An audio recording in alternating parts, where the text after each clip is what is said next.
This is the Tom Barnard Morning Show. Liar. I'm going to just say that at the beginning of every show. Lies. She tells lies, the demon woman. It's unbelievable. God, she does a lot of promos on a lot of radio stations, doesn't she? I don't know. Does she? I hear her voice all the time. I think it's in your head. Yeah, because I don't recognize my own mother's voice. She sounds just like my No, mother. I'm saying, like, I think she's in your head. Like, I think she infiltrated. Infiltrated the noggin. Yeah. You may be right, ladies and gentlemen. I'm going to start out with the weather because it looks damn good. I mean, Yeah. It's going to be a little, it says here today, breezy and warmer, a few showers with a high of 66. So it's going to be cloudy and maybe showers at time, but 66 looking good. Tonight, showery, a rumble of thunder possible. But it's not going to be severe. A low of 48. See, that's what I like when the lows are around 48. Now we're talking. Mm-hmm. Friday, showery and cooler with a high of 52. On Saturday, it's going to get up to 53. And, yeah, it's going to stay in the 50s pretty much, it looks like. I mean, a low of 48 one night. I guess that lows overnight getting down to about 40. But during the day, every one of them is in the 50s now. Everything is either in the 50s or the 60s. Nice. So we're getting there. Cloudy and 50 right now, but a high today is 66. Breezy and warmer. Maybe a shower now and then. So that's the ticket. So what else is happening? Everything else good? Yeah, our house is good. Gogo's getting over her, I don't know how many ear infections, and she's in a good mood. If she's in a good mood, things are pretty good at our house. Well, yeah, that's just how it goes, isn't it? If the baby's in a good mood, everybody's in a good mood. Yeah. And then if they're not in a good mood, you have to go, shut up! Like to Justin or, yeah. See, that's one thing you guys missed by not being born at the same time I was. Parents treating their kids like crap in public. Isn't that funny? Oh no, that was part of my childhood as well. Absolutely, that is a new age parent, man. That is, yeah. No, our parents definitely. Oh yeah, absolutely. Really. Just abusive as hell, right in public. Mm-hmm. Well, I told you, there's one guy. Go ahead. Oh, no. Yeah, you're just one guy. What? Yeah. So one guy in our neighborhood used to take his kids in the street to spank them. So everybody could see them being spanked and he could humiliate them. That's just a lot of energy, too, man. Like, could you imagine being like, we're going to a second location? Like, I can barely get Gogo. Like, sometimes I'm lazy about bringing her downstairs. Yeah. That is true. Did you ever, with Kinley, did you ever have, like, a meltdown in public kind of thing? Or was she... No, she's always been really good. Obviously, those terrible 2s and 3s are awful. But at a young age, I read this book called Boundaries, and there's 2 chapters in there about about rearing kids. And one of the things that they said is you need to give your kids, let them make the choice and give them delayed gratification. So when the kids are like, hey, can I go to Brittany's birthday party? You certainly can. All you got to do is just pick up those shoes or take out the trash, and then you can. Just getting them in the habit of you do something to get something. Yeah. And that's how I raised a very studious and attentive daughter, and I never had those problems, ever. You keep reminding me of that, because I feel like that's such good advice. It is indeed. Just all you got to do is sit back and take a gander at Rudy and me and how to parent. And you're good. You see what I'm saying? Hey, how many kids you know, or how many grandfathers do you know, when their 1.5-year-old comes to a party at their office, he keeps staring at your picture and then goes up and kisses it? Did you see? Amy would told me. I didn't see him do it, but Amy Daniels saw him do it. He was like pointing at the picture, and then all of a sudden he went over and kissed the picture. Listen, I agree that you're actually a great dad, a great grandfather, but I will say this. There may be something that Ethan, with grandparents, my mom gives that baby anything she wants. Oh, yeah. So no wonder she wants my mom all the time. I'm like, hey, Mom, we're just trying to avoid, like, unnecessary, insane amount of sugar. Like, we're not even going hard on anything. It's just like, we're not giving her, like, cake or ice cream or whatever, just because she eats such a small amount. So, like, we're trying to have it be good stuff. Messy, too. Yeah, and so my mom, in Florida, all of a sudden I hear my mom, this little shh noise, and I was like, what was that? She's got the whipped cream out for my... Why? My daughter's never even heard of whipped cream in her life. She's 11 months. Like, are you kidding me? I'm like...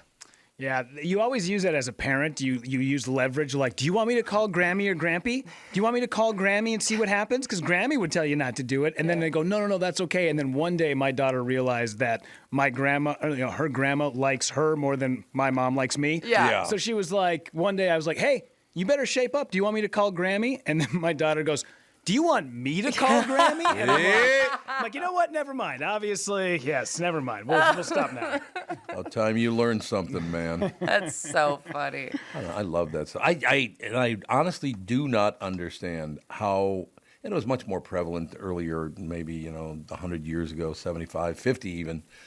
I just never understood parents that had no interest in knowing their children. Why? I know. Did you not want to know your own children? We get such a kick out of her. Oh, and yeah. We have all the things that we're so excited to use. Just recently, it's been warm enough that we attached the Burley to the bike. Now Justin will, as soon as he gets her home, throws her in there, does 2 laps around the block, comes back because it's still pretty cold. We love that stuff. Yep, that is it. My mom was always working. My dad was gone, so I guess there was nobody around to do that stuff with me anyway. Yeah. But my older sisters took really good care. My brother was in the Marine Corps, so he wasn't around. But my 2 older sisters really helped my mother to raise the 4 younger children, including me. That's amazing. I still love that, Rudy, you'd like this because I have a sister, Vicky. My sister Vicky's 2 years older than me. Mm-hmm.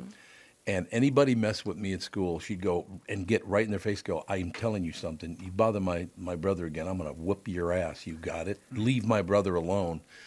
My sister Vicky weighed about 80 pounds and was 5 feet tall. Oh, man. That's awesome you had that. My sister was like, no, you guys kick his ass, okay? Just kick that guy. See the short guy? Kick his ass all the time, yeah. Not me. Go get him. Mm-hmm. No, Vicky was magnificent.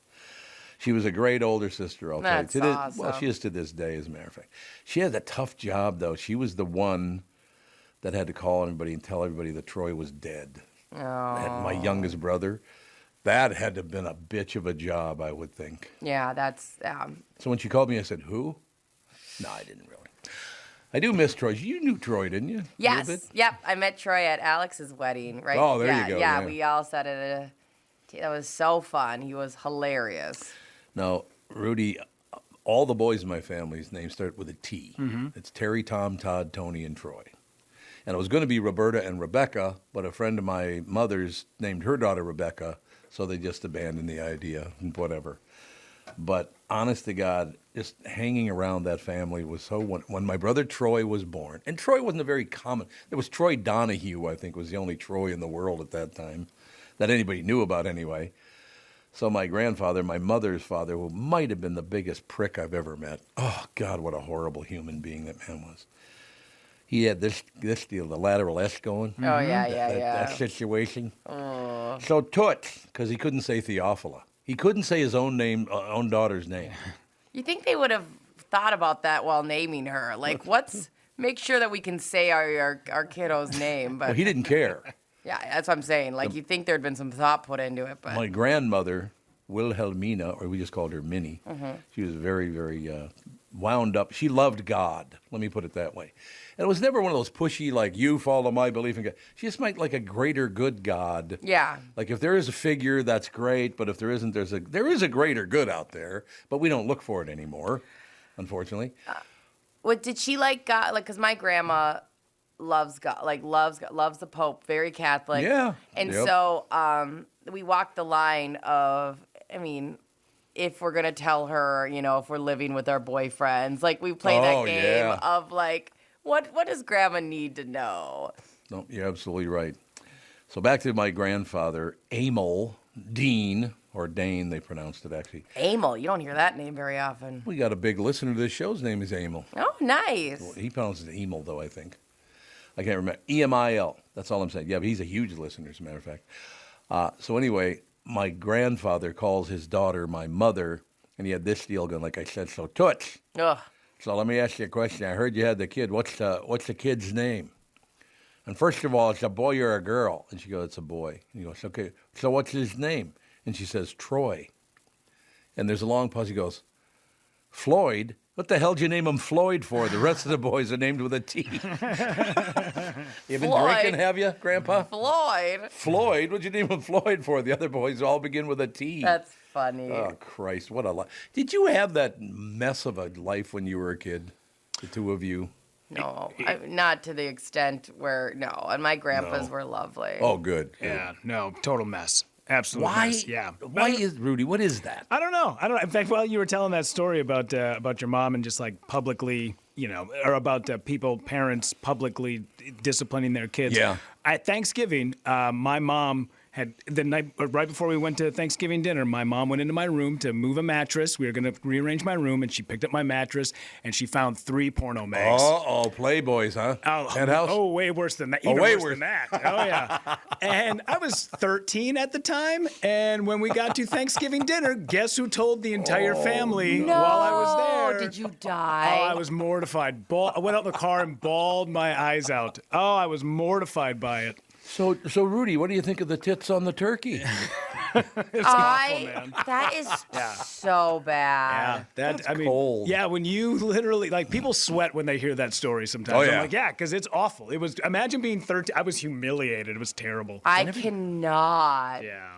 Everybody's been through that, though. I would guys. I mean, women. I guess maybe not. Mm-hmm. There are women that like porno magazines. I'm assuming. I'm assuming, but either way, there's so many little things you grow up and you just if my mom would have said that. My mom, Beverly, my mom was so good. And I know we all have the kind of dad stuff, but I only saw my dad once a year. I only saw him. Huh? That was it. We saw him once a year. We would get put on the Amtrak, me and my brother and sister, and go see my dad in Montana for a week and then come back. And my mom was a wreck. When we would leave, Oh, really? she was a wreck. And keep in mind, she didn't have any help. I mean, we had my aunt, her sister and stuff like that. But it's not like she had, a nan, whatever. So she never had a break from us. Yeah. And so you think a week off, wow, she must, I just remember her bawling putting us on the train. Oh yeah. And so, yeah, that was what I had. Did you have to go through your mother crying a lot, Rudy? No, not really. My mom was very good at hiding it. Oh, yeah. Yeah. She was in the closet smoker and didn't tell a lot of people about what she did. So yeah. So no, I'm sure there was plenty of times where she was like, "Guys, I'm just gonna go run a bath. I'll be upstairs," and then Right. just closed the door and cried for an hour. I imagine there was a lot of that. I think you're right about that. Mm-hmm. Honest to God, that was so painful because I knew when my mother was upstairs exactly what you're talking about in her bedroom, and I could hear her. I went, oh, Christ, she can't pay the bills again. It was always about not being able to pay the bills. Oh, could you imagine that anxiety with that many kids and oh my God. That's why I'm still working at my age. I'm never going to give up working because of my mother. Yeah. That was painful. I mean, that was very painful to watch that. Well, you didn't watch it. You just heard it. Mm-hmm. And then she'd come on and go, hey, everything's great. Don't worry. Yeah, sure it is, Mom. Yeah, no problem. But your voice is deeper than mine, so when you cry, it's like, wah. We can hear you. Wah. I'm crying, wah. All right, let's move on. Now, I don't know if this is good news or bad news here. Here's how to fix your social anxiety. You guys have social anxiety? Because I do not have it at all. No? No? Not really. No, I feel no, not really. I get excited to be around people. Yeah, but not anxiety. No. You're happy, but not. Yeah, I suppose in this business you couldn't have social anxiety, could you? Oh, yeah. Unless you never came out of the studio. Yeah. I've met so many DJs and so many on-air people that are terrible in person. Really? Oh, yeah. They feel uncomfortable if they're not in this dynamic of talking on microphones. If they have, you could tell from, when you go into a social thing, they feel so uncomfortable with the microphones and the formalities removed. So do they just, without even knowing it in their head, pretend they're someone else when they're on the air? I don't know. That's a great question. There must be. But I I've would worked. guess. Yeah, there's people that I've worked with where I'm they would not do well in a group setting or when the dynamic isn't. We take turns, just Right. the chaos of it all. So, the only anxiety we ever had when I was at the Q was when Sansevier and Gelfand were in on the same day, and Gelfand would go into the huge fit because Bob was cooking cheese in the microwave. Cooking cheese is a really nice way of saying what he would do. Yeah, that's true. That's a nice very way. nice way of saying he. Oh no, we got to get Gelfand to talk about it. Oh, we do. He's on today. He's on today, and he gets so worked up. Oh God. We should almost have some heart medication somewhere or defibrillator somewhere.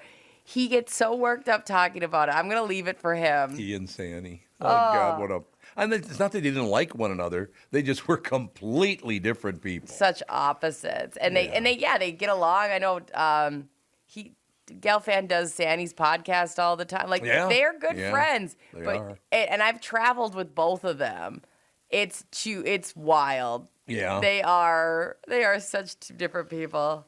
Really good guys, both of them. God, don't tell them I said that. Oh, don't worry, I won't. Really good. Oh, by the way, I got a couple of emails this morning. So one of them, I think, was from the family podcast that Tevin's going to do some. Is he working on this show or my show? What? I didn't even read the whole thing yet. I just saw it. I think he's doing a lot of research and all that kind of stuff. Is that for us, or is it for the afternoon show? I don't think it's for us. So it probably is the afternoon show. Yeah, he just comes in here and looks pretty on Wednesdays. He's a very pretty man. Mm-hmm. You can't even get around it.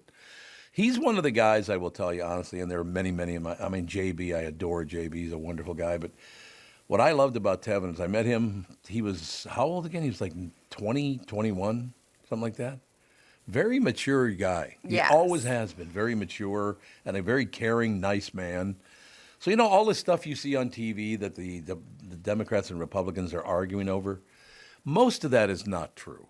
There are people that treat other people like dirt. There's no question about it.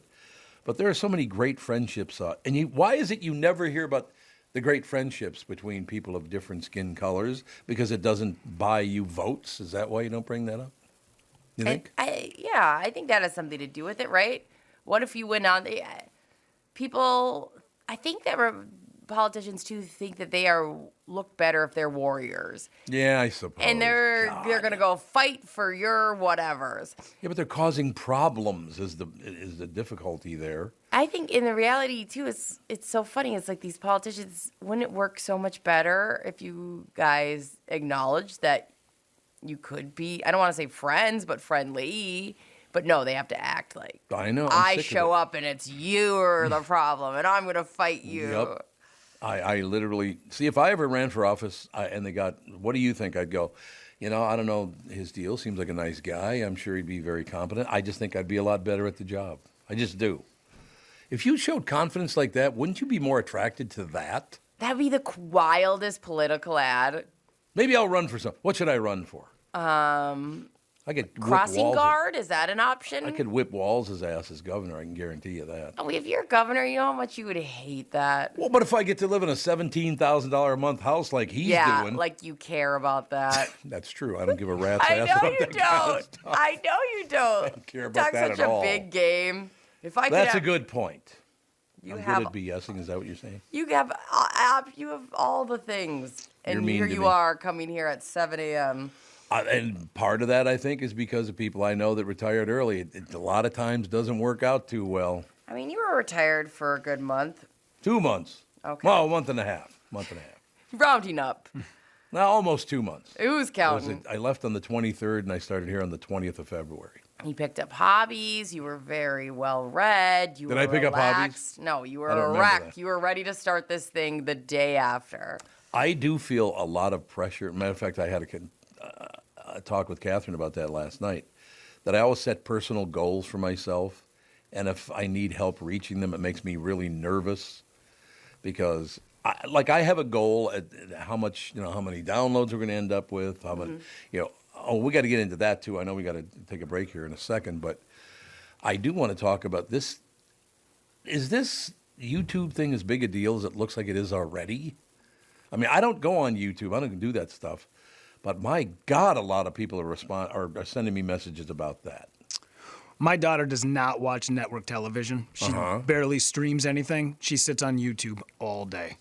There you go. That's exactly what I hear. That's all it is. That's all the kids are into. That's all the younger demographic is into. That, the fact that ABC or CBS or NBC has not figured it out yet. Why are you guys still pumping out material? Just do a straight up YouTube streamed show. That's where everybody's at right now. And it might change in the next 10 years, but I don't know.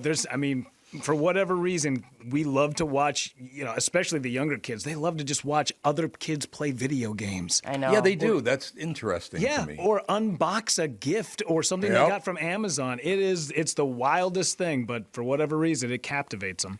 Didn't that little kid become a multi-millionaire unwrapping presents? Oh, Christ. And I hate those videos What? because it drives me nuts because the dad is just he's just such a showman. Really? You know, yeah, because his dad, the kid will be like, Daddy, get me milk. And he's like, what do you need, David? What do you need? Could you stop just kowtowing to your kids? It's awful to watch. Because he's an employee of his son. Absolutely. And it's so dumb, but what a monster.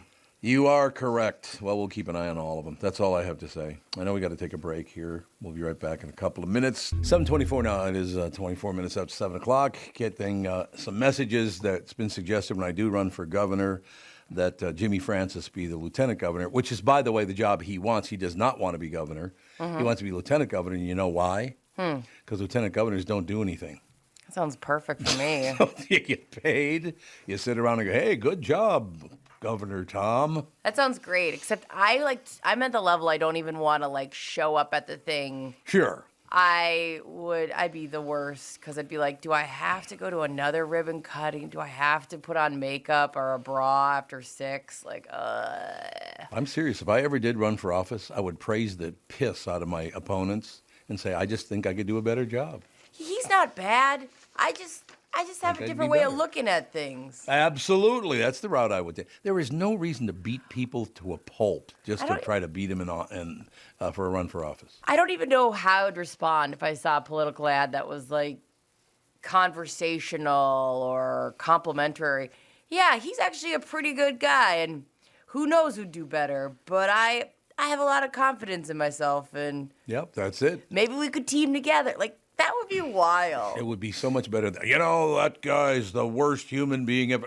No, actually, I met the guy. I didn't know him before. Seems like a nice enough guy. I'm not trying to be arrogant here. I just think I'd do a much better job. That's all. And we obviously have a lot in common. We both want this job. Yeah, see? That's funny. No, you're absolutely right. Get Jimmy Francis as my lieutenant governor because that's all he wants to do is sit on his ass and do nothing. Perfect. So that'd be good. Well, he's going to have to fight for me if they legit do nothing. I want that job. Oh, see?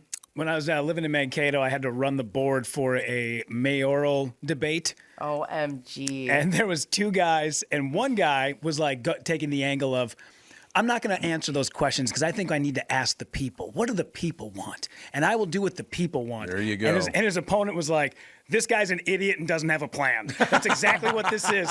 So when the day the election happened, the dude who was like, I'm going to ask the people, no joke, got 37 votes in the entire city. Oh, really? He got destroyed, yes. Oh. That's so funny. I do think that would be the route I'd take. I don't know. Let's take a poll. Do whatever you want. I don't care. Yeah. I got to ask somebody smarter than me. Mm-hmm. I still do not understand how you can have $17 billion in the bank and the taxpayers who gave it to you don't get any of it. Well, now that we've legalized marijuana, we better see our property taxes go down. You got that right. Jesus, man, when I got that bill this year and everything went up, yeah. I'm like, what is? We have 17 extra, $1 billion in the bank. Everybody's property taxes is going through the roof. Now that weed is legal, this better start righting that ship a little bit because it's ridiculous. Couldn't agree more. It's time that these people stop hoarding our money. We work our asses. Look, I got a great life, and I pay my taxes, and I do this, and whatever. But I just don't understand how you can sit there and pretend you're really good at your job as governor. You got $17 billion, and you won't even share a little with the taxpayer. That's disgusting to me. We gave it to you. Give a little back. We're not asking for the whole thing. Yeah. Right? It'd be a couple of $1,000 a person, wouldn't it? Absolutely, man. Yeah. And by the way, give it back to the people who paid the taxes because about 50% of people don't pay any taxes. On the lower end and the upper end, look, if you get enough government help, I'm happy for you. People in my neighborhood had to. They had to be helped by the government all the time when I was growing up. So this is all this buying votes and kissing ass and ripping the hell out of your opponent. I'm getting really sick of the ripping the hell out of your opponent part of it. Oh, that's why Donald Trump has gone so far over the top with his, and Biden too. Both of them are disgusting. Oh, that MAGA deal. Yes, well, I invented everything. I'm the greatest of all time. I'm getting really tired of that. Is there anybody else going to run for president, you think? I don't know. Didn't Bernie Sanders just yesterday say he wouldn't go up against Biden? No, he's not going to do it. Wasn't he like 102 anyway? Oh, man, yeah, no kidding. Between the two of them, I think it equals like 212 if you added their ages together. Yeah. It's up there, man. Yeah. Yeah, so I don't know. This party thing, good for you. You're a Republican, you're a Democrat. I'm really happy for you. You're in a club, and good for you. But could you just help the people instead of running your mouth constantly about nothing? That'd be nice, I would think. Here is how to fix it. You guys have social anxiety? None? Nope. You don't? I don't either. No. I think the anxiety I have is all usually around danger, death, and murder. Yeah, that'd be good. That's a good thing to pay attention to. No murders at your house. Thank you. Here's how to fix your social anxiety. Just have your own personal teleprompter tell you what to say. A student at Stanford has been posting videos after he and some friends used ChatGPT to make AI-powered This is a really bad idea, man. So now they have ChatGPT telling them what to say to fix their social anxiety. So now you can't even make up your own words in your head. Now you have to be told the words to use. That would be nice sometimes in the morning with you guys. I'd burst into tears, for Christ's sake. Their prototype is very basic and wouldn't fool anyone yet. It's a pair of glasses with a thick monocle stuck in one lens. It uses a speech recognition program that listens to what the other person says. Then it generates replies to read, displays them right in front of your eyeball. So if you're bad at chit-chat, it does it for you. Would you do that? Ooh, that'd make me nervous. What if you're looking at your monocle and you all of a sudden it just says, "Why, you son of a bitch," and then you have to say that. I just keep thinking in my. At what point is this ridiculous? Or what can we use? Okay, my mind automatically went towards people that are on the spectrum. Would this be something useful for them? Maybe. Yeah, you might be right about that. Because otherwise, the social anxiety people, I don't know. It's Okay. Go and fail. It's so fun to fail. Get your heart rate up. Can we bring Kristyn in early? Because I want to run this by her. Yeah, too. we certainly can. Sure. And she keeps staring at me. Stop staring at me, for Christ's sake. I saw Morning. that. Good morning. Okay, reason I wanted to bring you on a little early, because I'm going to read what they suggest or how they suggest you use this, okay? And if I walked in here and either Brittany or Rudy said this to me first thing in the morning and go, you know what, I don't feel well, I got to go home, I would just leave. Because it says here, they fed it details about their friends' personal lives so it would have things to ask about, but eventually it could look up people on social media to find that stuff too. Okay, so here's the big suggestion they make what you should say to people. If you can't think of anything to say, you should say, "Hey, I saw on Facebook that you love Thai food. Me too." You have to be told to say that? Really? I pulled up ChatGPT on my browser right now, and I wrote, how to respond to how are you. So go ahead, Tom. Ask me, how are you? Well, how are you, Brittany? It'll pop up. When someone asks how are you, it's typically a polite greeting rather than a genuine inquiry about your physical or emotional well-being. However, if you'd like to respond in a way that acknowledges the question, you could try one of the following. Okay? Mm-hmm. I'm doing well, thank you. How are you? Yeah, sure. That's a good one. I'm good. Thanks for asking. How's your day? And then it goes on. I'm feeling a bit tired, stressed, busy, but overall, doing all right. How are things with you? And you can't come up with this by yourself? You have to be told to say that? I'm keeping this browser up. I'm going to use this for the rest of this show. I like it. It's going to be a good quality show. Thank you, Kristyn. It can't get worse, is all I'm going to say from me. It's a very good point. It's very Cyrano de Bergerac, you guys. Yeah, it is. It absolutely is. That's exactly what it is. But, we're in a situation where, our screen, I'm looking at the schedule. Oh, sorry. Yeah, we had a little bit of a mishap here, but yes, I can. Oh, that little chiming? Yeah, so. What was that chiming? I like that. It's kind of chimey. Yeah, that's one way to describe it. That was my soundtrack earlier this week. Yeah, we have one computer that runs it all. So when we have Kristyn up, and then we have emails up, and then we get messages from people on the app. If it's not configured the right way, we get a little chime over the air. A chime. A chime. I don't mind the chime. No, good. It's better than some of the people I've worked with. Thank you very much. Great to be here. What do you think of that, Kristyn? Amazing. It is amazing. Kristyn Burtt joining us, ladies and gentlemen. Kristyn, Turtle Dove, my lovely wife. I adore the woman, as you know. finally talked me into, and I'm kind of glad she did. Not great, but very entertaining. Cocaine Bear. You got it. How did you know? Have you been texting with my wife? She let the whole world know on Twitter last night. Oh, God. That's all. It was pretty damn funny. I got to be honest with you. I was like, oh my goodness, 2 months after we talked about it, you finally convinced him to go and watch it. But you know what? I mean, well, you've never met my wife in person. One of these days, we got to get that done. But my wife is one of those people. And by the way, you women are so good at this stuff. You know when you're attractive and how powerful that is. And you sucker men into doing everything. Don't you?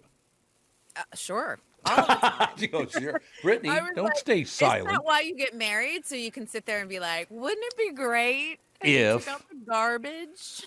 I'm still surprised after all these years, several decades, that she said yes. So, it kind of works out in the end. She's a total babe. You got yourself a catch. She is a wonderful human being, too. She's a very tall woman, a very beautiful woman. She's smart as hell. But the number one thing about it, she has one of the greatest hearts of all time. She's a magnificently nice person. She really is. Isn't that nice to be able to say that after all these years? Because a lot of marriages, that's not what's coming out of their mouths right now. No, it's not. I've never been in one of those relationships. I mean, I've had women say to me, oh, my God, why did I ever go out with you? Now, that's as bad as it got, right? Oh, I think I've had worse. I'm not for everybody. Let me put it that way. I do understand that I'm not for everyone, right? But you found the perfect person for you. I got very lucky. I just did. I mean, I think, is that part of it? Because, we got Brittany over here is very happily married. Did you just happen upon one another? Where'd you meet your husband? We met on Match. Say AA. That's why I went like this. I could have met him there. I met him at AA. Believe it or not, I wasn't searching for a man at a meeting. No, I suppose not. I asked GPT, how should I respond to you asking me how I got my husband? And he said, it can be uncomfortable or an inappropriate question, depending on the context and tone. I suppose. Here are a few ways you can respond. Okay, I have to quit this. This ain't going to be good, Kristyn. Me and Justin met on Match. I messaged him. It's still my claim to fame. I was like, hey, what you doing? And then we went for our first date was at the Hiawatha Dog Park, and it was perfect. It was the perfect date. We just walked around and made fun of other people's dogs and people, and we had a blast. The first time I went around the lakes with Catherine was on rollerblades, and guess how that went? Oh, my God. Why would you do that to yourself? Oh, God. That sounds scary. It was interesting. You were already that is crazy of you. This is one of the great stories of all time, and this is another reason I adore that woman so much. We were on the path, on the rollerblades and all the rest of it. And there was this gigantic man. This guy had to be like 6 feet tall, very broad-shouldered, just a big giant of a man. And he was jogging on the path. He was not on the jogging path. He was on the path where, like the walking path. Yeah. Right? Where you do your rollerblading, I guess. Yeah. And he starts screaming at us. We're in the wrong place. Catherine went nose to nose with him. And he finally said, he looked at me and goes, and is this your wife? I said, no, not yet. And he goes, good luck to you, man. And he just went away. That is... She's this gigantic man. She's nose to nose going, you dumb bastard. It was phenomenal. That is beyond. And you're sitting there. I'm going to marry this one. I'm going to marry this woman, exactly. And Kristyn, too, you have to imagine, he's like, this better not go to blows because I can barely stand up right now. Oh, on rollerblades? You were there going, if anybody pushes me, I'm out. You're like, I got nothing to stand on. Would it be good? I'm going to punch you. Get closer to me. I can't come to you. I don't know how to break. True. That's very true. So Cocaine Bear, we watched that. Catherine actually got it. Oh, I'm sorry. You wanted to comment? I just was going to say you leaned into the camp, I hope, because it's so campy, that movie. Oh, yeah. We had a good time watching it. I mean, it's not the greatest movie I've ever seen, but I thought it was very entertaining. I liked it a lot. And, Catherine's laughing like a mad woman. That always helps as well. Then while we're sitting there, we're watching Corner Gas, which I keep telling you guys to watch. Have you guys watched Corner Gas yet?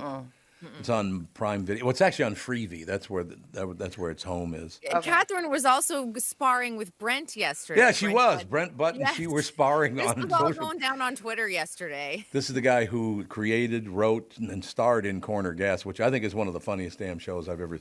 Giving an example of that. And Catherine she played this back 4 times. She thought it was so funny. They're packing up to go on a picnic, and there's Brent Butt, his character's mom and dad, and they're both crabby as hell. Then he's involved in the deal. Their friends are involved, and they're going to go on a picnic. So Brent goes to his parents. So you want mustard in the picnic basket, right? Yeah, put the mustard in there. Well, how about relish? And one of their friends goes, I don't know about that. People who like that stuff are kind of weird. I'm just. And the old man, the father of Brent Butt goes, relish? Yeah, maybe if you're going to an orgy. Like, what? What the hell does relish have to do with an orgy? Brilliantly written.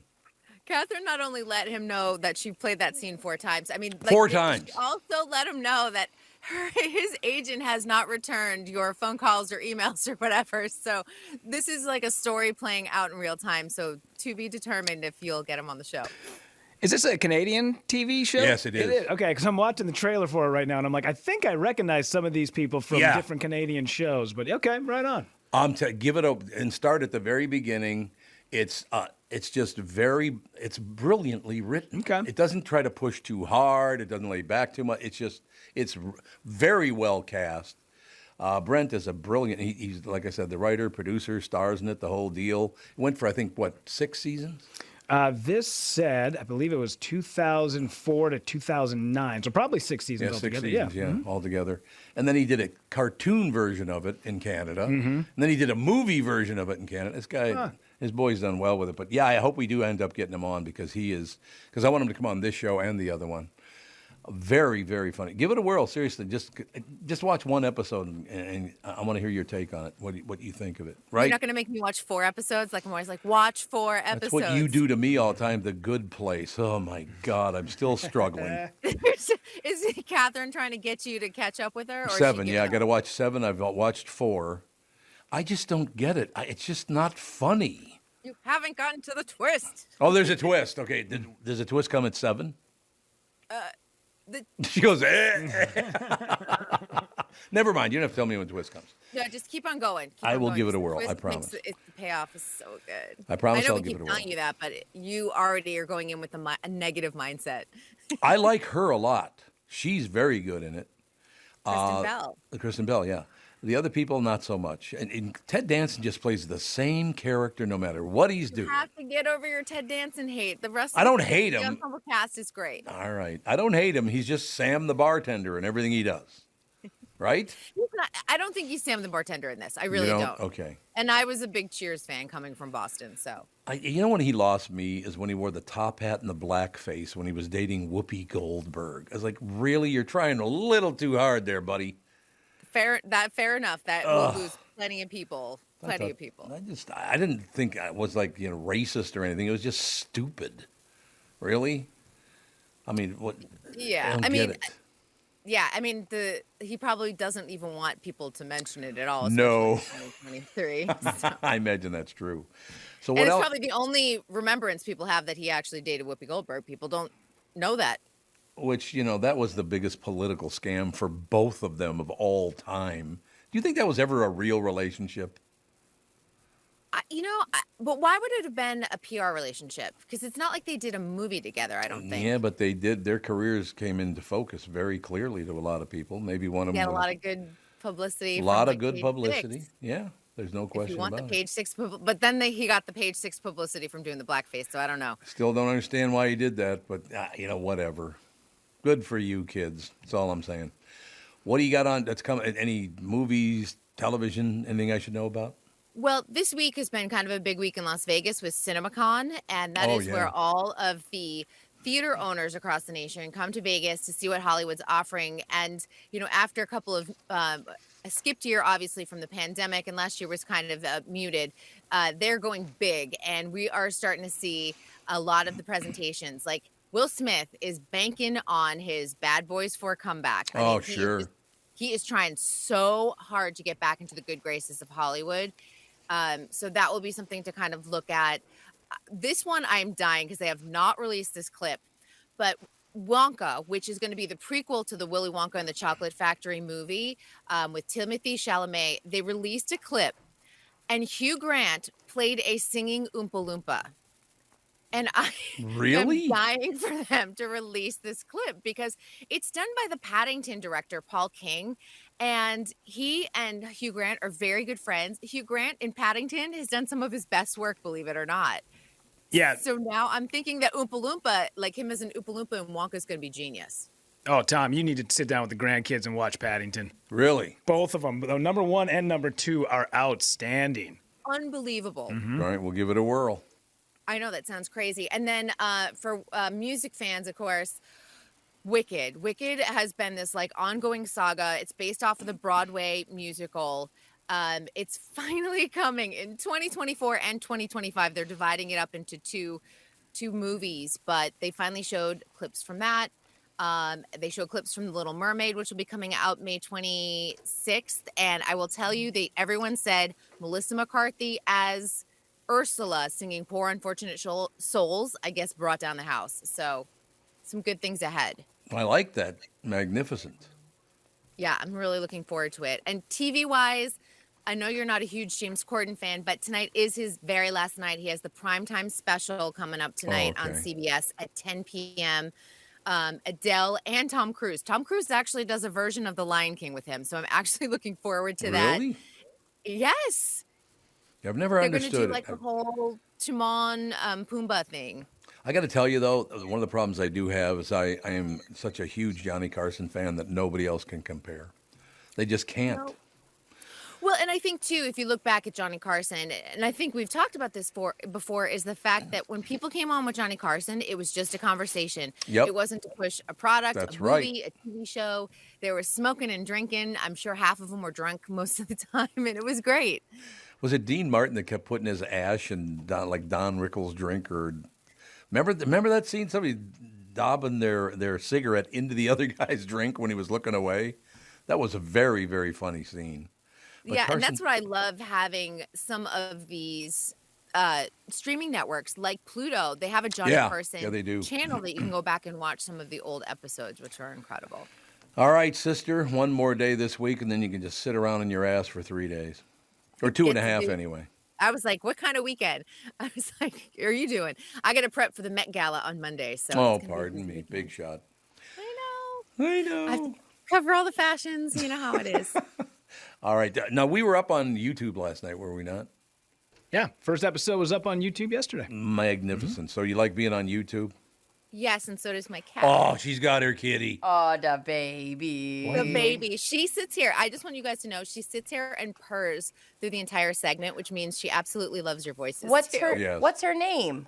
This is London. We have London and Linus, their brother and sister, but she's the tiny one. She never grew. She's like 6 pounds. Oh. Resident Evil. That's what. Every morning she comes and listens to me with you guys. That's very nice. I am manifesting a cat so hard right now, so I think we need a studio cat until I get my own cat. Good luck to you on that one. There's enough with the dogs already. The kitty. I just need one right now. Well, if you want to bring a cat, I don't care. That's the answer I like. I want a parrot that'll sit there and make smart-ass, foul comments. You get a parrot, and I'll get a cat, and we'll see how this turns out. Have you ever seen one of those parrots that have been taught to say nothing but negative things? It's so funny. It's hilarious. The other day I was watching this video, my nephew Ike sent it to me, of a parrot who kept saying, I'm not gonna.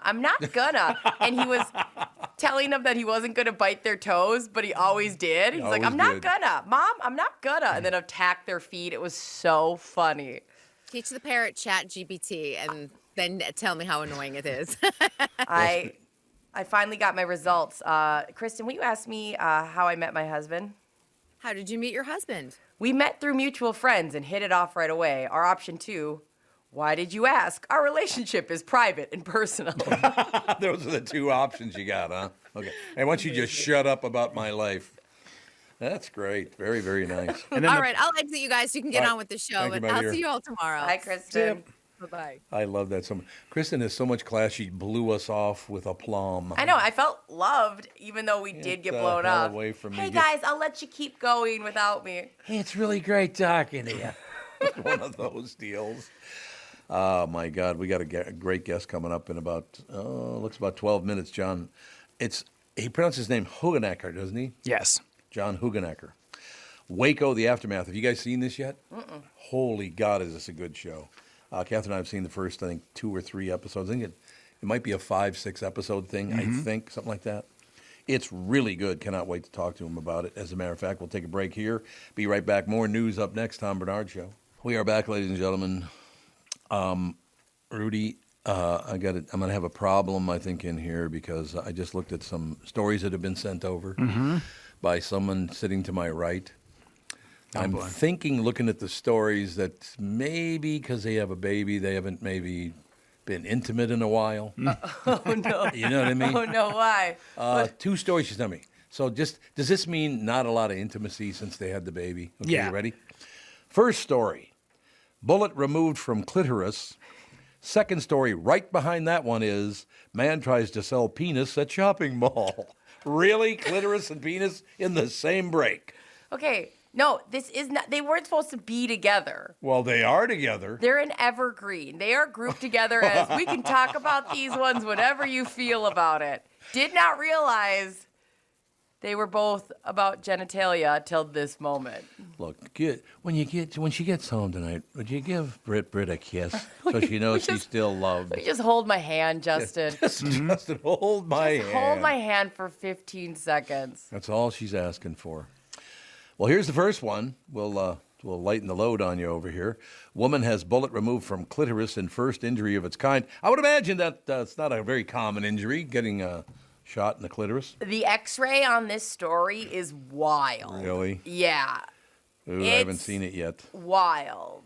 It is. The story in general is crazy. Okay, doctors in. Oh, it's in Japan. Happened in Japan. I see. Yeah. Oh no, wait a minute. This is different. The doctors in Japan. I was going to say, I thought it was actually. Okay. No, a different story popped up that said Yeah. apparently a doctor removed like a 60-foot piece of rope from somebody's innards. Yeah, I want to say this was this was somewhere else. Yeah, not a problem. We'll figure it out. Okay. Oh, Somalia. That's Yeah, where it was. that's what I thought. It was in Somalia. Yep. A woman in Somalia had to undergo emergency surgery after getting shot accidentally in the clitoris while relaxing at home. So you're sitting around the house, all of a sudden you take one right to the crotch. It's so bad. What is that? Can't tell you how many times I've been watching TV and just got hit right in the boner with an arrow. Yeah, Like, absolutely. What happened? I was just minding my own business. Nonstop. Arrow to boner incident. Exactly. A report dealing her accidental piercing was published recently in the International Journal of Surgery Case Reports. To the best of our knowledge, this is the first wayward bullet injury penetrating the vulvar area, the outer part of the female genitals, with a retained bullet in the clitoris. So it busted through a couple of layers, and then we're in. Is that correct? I mean, I don't know. Makes it sound like your clitoris swallowed it. It does. You're right. According to the study, the 24-year-old unnamed patient had been relaxing at home, and all of a sudden a stray bullet came through her ceiling and struck her in her nether region. I said nether region. The alarmed woman reported to the Erdogan Hospital in Mogadishu, where a CT scan revealed that the errant lead pellet had lodged itself in her clitoris. As far as the study authors knew, this was the first case ever in history. Probably true. I would hope so. So it wasn't even in her apartment. It came through a wall or the ceiling and hit her. Yeah, and thank God, because I'm sure because of that, it's why it slowed down enough to just kind of. Yeah, maybe. You might be right about that. All right, now we have to go to the second one because this is the one she really. Oh, you got a comment? Did you go to the X-ray?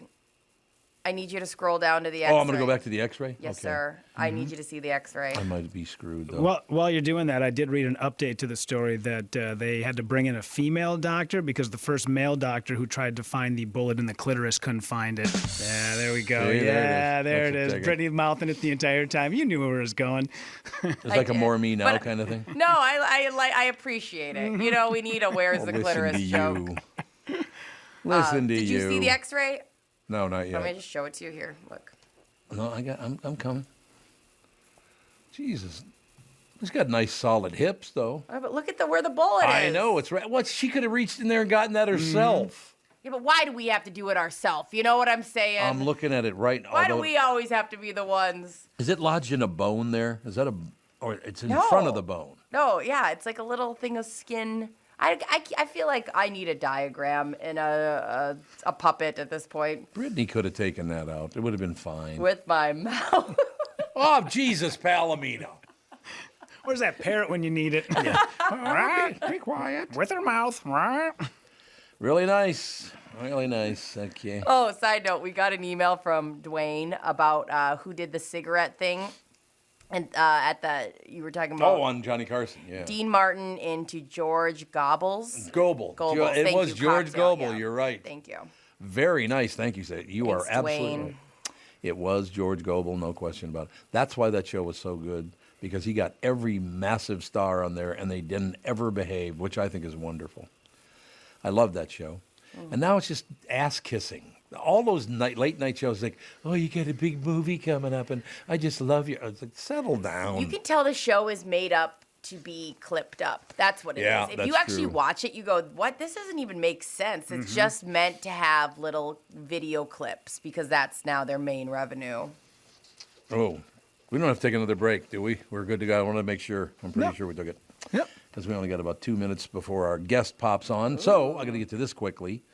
32-year-old man has appeared in an Eastern Cape magistrate's court, charged with unlawful possession of human tissue. He owned a man's penis. Police spokesperson Mahiola Nakoli said the man was arrested by members of the public.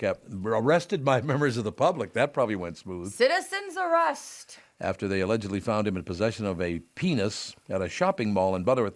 You know, where should I go with the penis? Let's go to the Southdale. Where people got cash on hand. He's got a little cash on hand.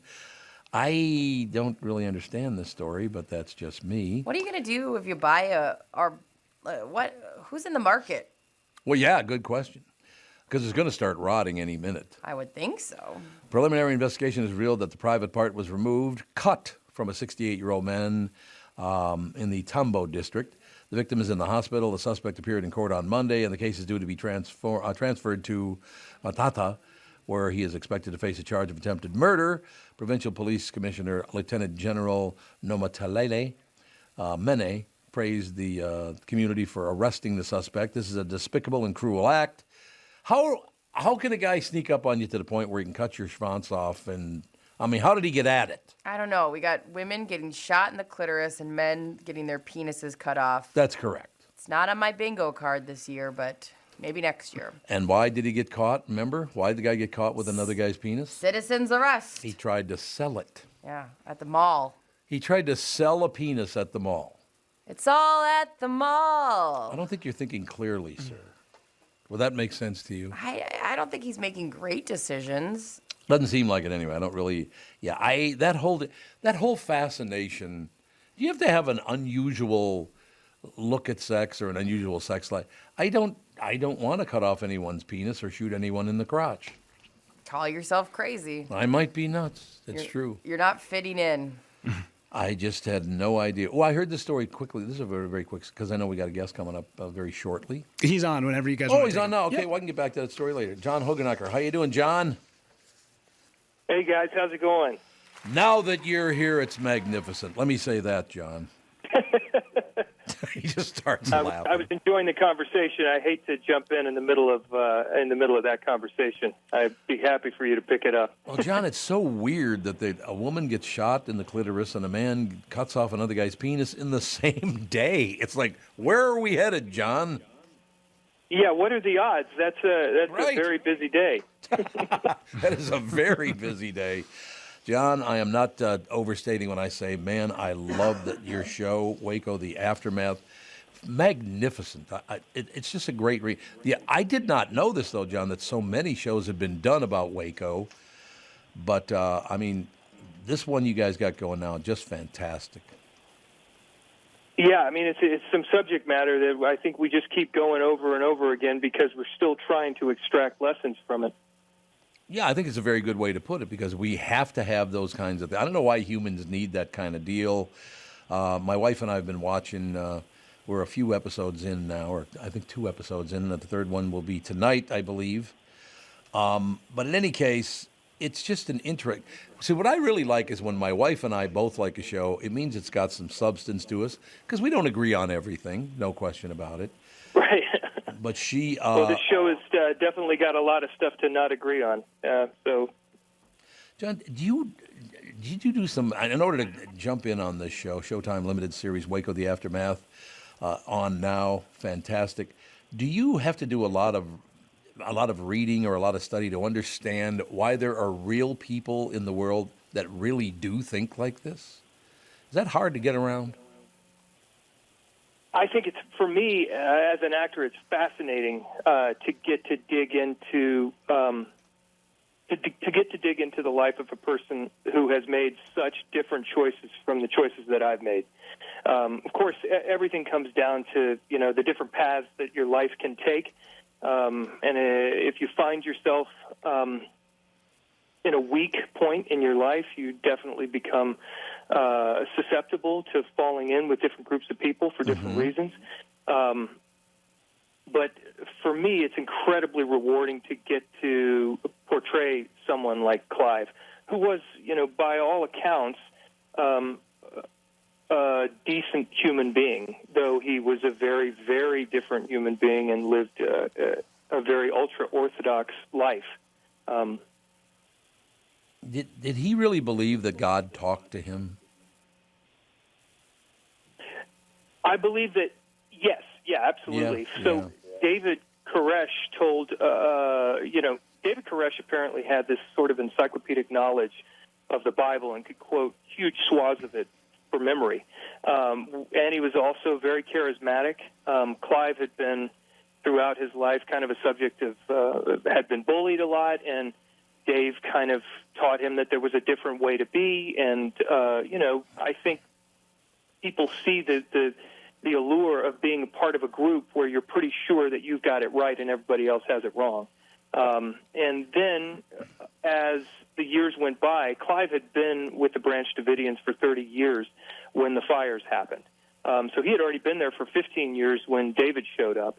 And David had been there, about half that time when David told the group that he had been, that he had prophecies, that he had spoken to God. And some people in the group challenged it, and other people in the group did not and stayed. Clive was one of the people that stayed, and I think they absolutely believed that they believed David when David told him that he was the reincarnation of God. Oh, so you actually got to the yes, that's right. I am God. I'm not just talk to God. I am God now. Is that correct? Yeah, David told all of his followers that he was the Lamb, and many of those followers, the few that survived, Clive among them. Clive actually led groups for the surviving Branch Davidians until the end of his life.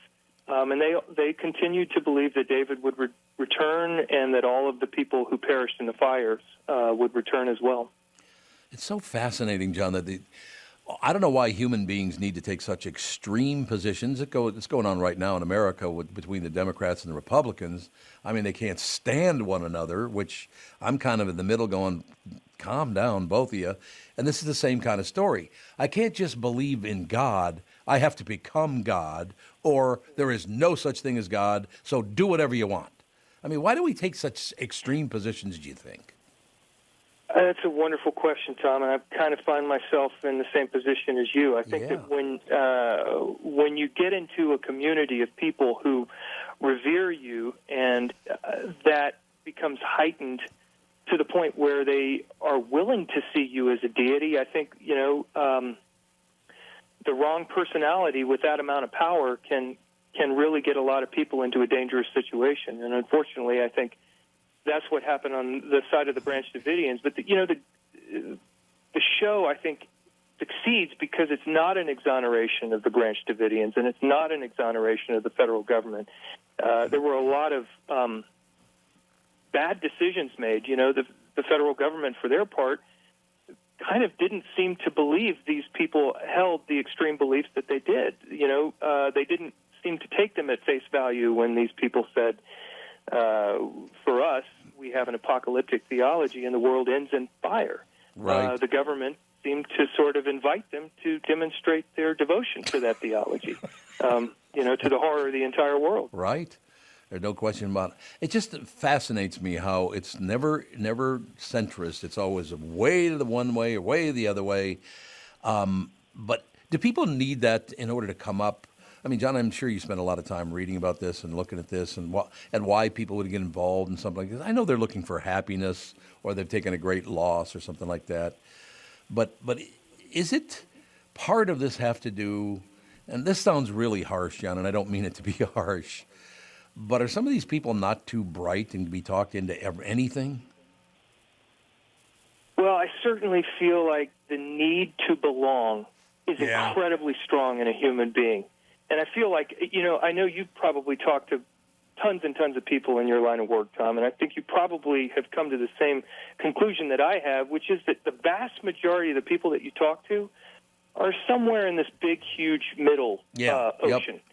And we're kind of being jerked around by people on the extremes of either side, and we're kind of being fed a narrative that we are, in fact, living in this this dualistic world, when in reality it's a lot more gray than that. I think that's another place that the show succeeds, is that there's a lot more nuance to a lot of these stories than we were fed back in '93 when we were watching all this stuff on 3 or 4 different news networks, and the word was all coming down kind of the same. Come to find out, there were a whole lot more aspects to the story, and I think because of all the extremism in our culture right now, various factions are picking up on this story and reading into it different things and using those different interpretations to their benefit and to call attention to their worldviews. Certainly that's what happened 2 years after the event in Oklahoma City, when you had a bunch of white supremacists who bombed Oklahoma City. No question. I should mention, by the way, because I know we only got about 1 minute with you, but as I said, my wife and I have been watching every episode. We're 2 episodes in, going to the third one tonight, I believe. It's only a 5-episode limited series, so John, I need you to go back and say, you know what, why don't we just make up 5 more episodes and just have it go 10? What do you think? I think we could. I certainly think there's a lot to talk about. And for those that haven't seen the first season, that's a great opportunity to dig in and do a little bit of research as to what was going on when the siege was happening. Yeah, that was. But I'm so glad you're watching, Tom. Thanks very much. No question, John. I will tell you, there's no question. Can I ask you one? Do you have like 30 seconds, or do you have to go right now? I'm good. Yeah, go for it. Okay, because Dope Sick, another phenomenal. You're involved in a lot of really, really great stuff, John. That's terrific to see. Oh, thank you. Yeah, Dope Sick was obviously a very timely story. It's still timely. That was another opportunity to learn a lot about the goings-on at the FDA and, the money behind pharmaceuticals in our country and the ways in which we trust, and that trust is taken for granted. There's a lot to talk about in these situations, and I feel very fortunate to have gotten to investigate those things. Absolutely. Now, you don't have to comment on this at all. I know you got to go, but I just love the fact, we're talking to John Hoogenakker, ladies and gentlemen, who played the Bud Light King. I think they're going to bring you back, John. What do you think? You think you might? Well, who knows? We sure had a lot of fun doing those spots. That was absolutely one of the. I can't imagine a more fun commercial campaign. We get to see a lot of beautiful places. And make a lot of fun. It was a lot of lighthearted stuff. We had a blast. I love Dilly Dilly, man. I loved it. Oh, me too. That was a blast. A lot of fun. Got to go to. We went to. Sorry, go ahead. Yeah. No, I was just going to say we need to have you back and talk more, man. You're a great guest. Anytime, Tom. Love it. We'll Love get it done. Thanks for having me on. Thanks, John. Have a good day, sir.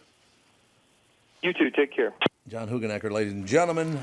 I love the fact, I just noticed that we have the guy on right when this whole Bud Light thing's going on. We have the Bud Light King, the guy right? the Bud Light King. Right? While you guys were chatting, I looked up one of the commercials. Oh, this one was one of my favorites. Here you go. Oh, I love it. Well done, wizard. You are a true friend of the crown. Dilly dilly. Dilly dilly. What would you have me do now, Your Majesty? Turn that into Bud Light. Okay. Now turn that statue into Bud Light. You know, Your Highness, I can do other things. I can put a curse on your enemies. I can make you immortal. Yeah, no, just the Bud Light thing.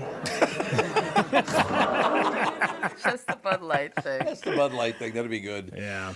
What a great guest he was. Great. What Yeah. a talker and very insightful. Knew so much. He did. Lovely. Wow. Yeah, I'd love to have him back on again. What a hell of an actor. But and he got that whole dilly thing was pretty much inspired by Monty Python, don't you think? Oh, I imagine there's got to be. Yeah. And plus, Game of Thrones was huge at Yeah. that time, you Yep. know, so. I loved it. There's no question about that. It always makes me happy to have somebody on who's into being interviewed. Because right from the beginning, you knew he loved being interviewed. Yeah. That Yeah. makes it so much easier. He wanted to be here and he wanted to talk, not just like, here are my points or do the work for it. It was just fun. He's seems like a great guy. Promote my show for me, damn it. No, he was terrific. I love talking to him. Really great. And like I said, you guys have been watching it? No. It's really good because you see people just inventing things to make their lives better. And if you don't believe those things are real, then you're the bad guy. Well, you made that up just to make your life feel better to you, which is fine. I don't care that you're doing that, but don't expect me to buy into it. Mm-hmm. Yeah. It's your deal, Yeah. right? That's a theme that you could definitely take a lot of places right now. Oh, God, yeah. There's no question about that. So, but John, thank you again. That was a great guest. Really, really good guest. Steven Spielberg calls editing the guns out of E.T., the extraterrestrial, a mistake. Why would they edit the guns out? Because you know what?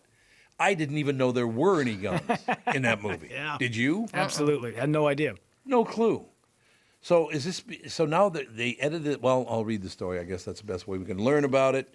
George Lucas gets all the heat for the Star Wars special editions, but his buddy Steven Spielberg edited one of the most beloved films too, one of George Lucas's anyway. In the original version of E.T., the extraterrestrial, government agents are seen holding guns during the stirring bike sequence. A hammer would have sufficed, but in the 20th anniversary edition, Spielberg replaced the firearms with walkie-talkies. It's a decision that Oscar winner has come to regret and since fixed. Good. I did see him talking about this, and he said that was a huge mistake. I agree with you. Look, guns are part of our lives, whether you want to admit it or not, and you want to deal with it or not. Guns are always going to be around, and we need to learn how to be responsible with them, to just accept it, and that's the way it is. But we can't, look, when somebody shoots somebody else, you need to come down on them hard and put them away forever, and then it would stop. At least for the smart people. Dumb bastards are going to shoot people for the rest of the time. Mm-hmm. Lack of consequences. Yeah, there's just no consequence. There are people now getting arrested, and they get out like 20 minutes later. Mm-hmm. What the hell is that? Yeah. And if you didn't steal more than $950 from my store, I can't even go after you. What the hell? Whose idea was that? Yeah, you guys saw the Minneapolis chief of police, the new one who was on, I think it was CCO, like 3 weeks ago, talking about how, well, no wonder why you don't have any cops who are motivated that want to arrest anybody. Right. We arrest these kids, and they're 17 years old. We bring them in because they're committing felonies. They're back on the streets 30 minutes later. Yeah, there's no doubt about it. And I got to tell you, I have extreme anger and deep sorrow. These three little high school pricks that killed that woman by throwing a boulder through her windshield. Know. What are you thinking, you stupid asses? How do you get that desensitized? Exactly my point. And that's why I brought it up. How do you get to that point where that to you is like a fun joke and that you guys, I mean, it's Jesus. And three of you. Yeah, three of them. You know what I mean? Yep. It's like, it's so wild to me whenever you find out that people, like, once in a while you read these stories that like a couple decides to like kill people together and you go, how did these people find each other? I know, like that's true. Three kids ramp up to throwing a boulder And it was a killing boulder, a too, by the way. 20-year-old girl. It made me so sad That to made see me that. so sad. And you just go, we just can't let our kids leave the house. That's it. Oh, you're going through that already, huh? Yeah. Oh, here it comes. We can't. I immediately, because it's the parents were talking how I mean, that's 20-year-old baby. That's I know. driving boulder through her car. I And know. little baby, 16, 17 years old, murdering someone. I know. By thinking it's funny. Yeah. I just, Jesus, it's. But I know what you're saying with Go-Go. I know what you're I saying. know. Because when we first had kids, Catherine and I have to go buy a bazooka for when we walk the children. I know exactly how you feel. Oh, no, I'm on a weird. Don't worry, I'm talking to somebody about it because, like, the anxiety I've had since having her, now that's the anxiety I tap into. That's what I need ChatGPT for. I understand completely. Yeah. I absolutely understand completely. Little children, and I don't understand, and, we've talked about this before. You have a little baby, you hold that little baby in your arms, it's your baby, and you don't care. How the hell is that even possible? I want to know what she's doing all the time. Yeah. I would have no problem just putting a GoPro on her. Any chance I get to go check on her sleeping when I get here, I do. I love watching her, everything. It's bad, though. When I first had her, I was like, oh, God. Like, I'd be sitting there with her on the couch in the middle of the day, and I'd be like, is the front door locked? Oh, yeah. And keep in mind, I'm sure our basement is open. I'm sure our garage door is open. But I'm like, all of a sudden, hypersensitive. Like, okay, what would I do if somebody busted? Like, it was like my brain would not stop. I had to go, okay. I've been through it. I know exactly what you're talking about. That's why I went and got a permit to carry. That is true. It's the reason I went and first got my permit to carry, to protect my children from psychopaths.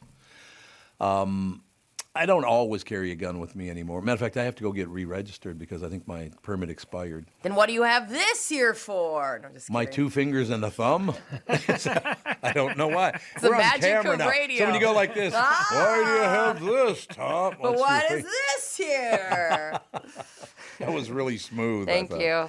No, I think that's the major problem. Is people are just so desperate, and I love talking to John about the fact that people are so extreme in their beliefs now. You have to believe what I believe, or my God, I can't stand you. Can I believe a little bit of it, and then a little bit on the other side? No. Can we kind of float in there? No. Why not? No. Let me ask ChatGPT for you. Yes, hop on ChatGPT and see what happens. You are absolutely right. We do have to take a break here because the lovely and talented KSTP Channel 5's Chris Egert will join us right after this. We are back, ladies and gentlemen. I got to ask you guys, is this a new format that I'm seeing on the screen? The new format, what do you mean? Well, no, the different pictures of everybody, the live feed of everybody. Oh, yeah, this is what we're going to be using from now on. That's phenomenal. Yeah. I mean, seriously, that is really, really nice. I feel like mine could be bigger, like take up. Oh, should it take up more room? Yeah, I would agree with that. Yeah, yours should take up more room as well. Is that what you're saying? Yeah, I just say like in better lighting and like maybe I should have my own screen. I think you're right. You should. On my There's no own question. show, is that what you're going to say? That's exactly what I was going to say. You should do middays now with your own screen. It'd be phenomenal. Yeah, I love that. That's a great look. There's no question. I still have to get used to it. And Chris, you've been putting up with your whole life.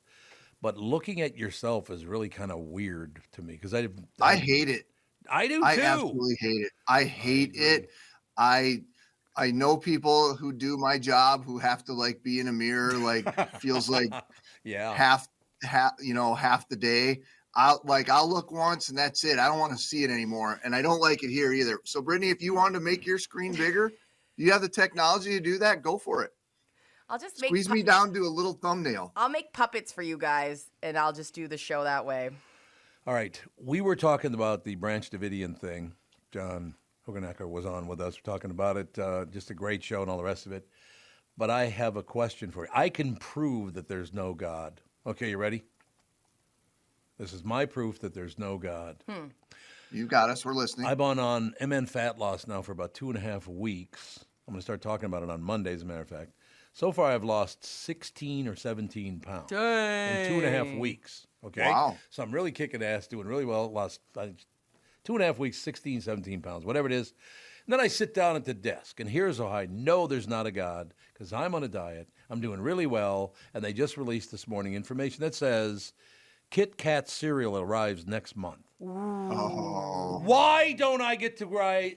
It's just not fair. Do you want to watch? Why would God do that to you? Why would God do that? Do you want to watch me eat it? Yes, I'll sit and watch you guys eat the. I love Kit Kats, by the way. I do too. Love me a Kit Kat, as they used to say in North Minneapolis. But in any case, I just am very pissed off that as soon as I get, all I got to do, I got to lose like 25 more pounds. I might lose more, then I might get even lower. Like the lowest I've been, I guess the lowest I've been since I started lifting weights and all that stuff was about 225. But, I am at a different period in my life now, a different place. And I might want to get down to like 215, but that might be a little too light for me. I don't want to look like some skeleton. You know what I mean? It's always weird when like Al Sharpton drops 37 pounds and you're like, why is your head still the same size, but your body is wafy thin? It's true. Especially on him, by the way. Yeah. Especially on him. Yeah, he looks like it's kind of like a bobblehead, man. Yeah. His body has shrunk so much. Okay, so what I should do is name it Kit Kat Day, Kit Kat Cereal Day, and just eat Kit Kat, 3 bowls of it. That's all I'm going to have the whole day. What do you think? I think that would be fine. You get to work? Cheat day. I don't think that's part of Minnesota fat loss. I don't think it is either. Come on, Brittany. Why are you being such a hater? Okay, you're right. Go for it. Do it up hard. You know what's so great about the people over there? Because it's right down the road here. It's not far from here at all. But the great part of it is that I talk to Michelle a lot. She's very, very helpful. And Becky answers the phone. And these wonderful people. Mm-hmm. But I just picture, and they don't give me any tone or anything like that, so that's not what's driving this. It's my own thought. Oh, great, it's Barnard again. That is your self-talk. It is my self-talk. You're absolutely right. That is a very much so you thing. I'm learning a lot about Tom by just like having little interactions, and I've known him forever. But Chris, we recently had this thing where I was like, hey, for like 30 minutes or 20 minutes in the morning, like I want to be quiet and I can read. And I found out that translates to him. Brittany hates me. Brittany doesn't want me in the room. Brittany thinks I'm the worst. And so we're just trying to figure out what we hear or what someone's saying. That's not it at all, because now I don't come in until about 1:45. I used to come in at about a little before 6:30. But she said she wanted some time to herself. No, I didn't. Yes, you did too. I did not say that. You absolutely did, you lying sack. I just said, I need to read stories, so I can't talk to you right now. And I asked your wife, I go, what, can you, like in the morning, can you guys do that in a room? She goes, no, Tom can't do that. You can't sit quietly. I cannot sit quietly. There's just no way. That is not, like if I were on a TV set with you, let's say I was the weatherman, the whole time you're doing the news, I'd be going, that's not true, is it? I'd ask questions about every story you read. What do you think? That happens, by the way. Does it really? Yeah, his microphone's off. But Ken does that the entire show as well. So that's great. That's a real thing. It's great to know. I think we should do some unpacking here between Tom and Brittany. I think we should. Really kind of drill into this. I know. I agree with you completely. You know what? We're fine. We're fine. Hey, Tom, I like you. I appreciate you. I even love you. I know. And I love you too, but I'm not putting up with any more of your crap. That's all I'm saying. Wow. No, when someone says to me, I need some time to myself, then I just come in late. Yes, you did that. Too. Lies. I didn't even say that.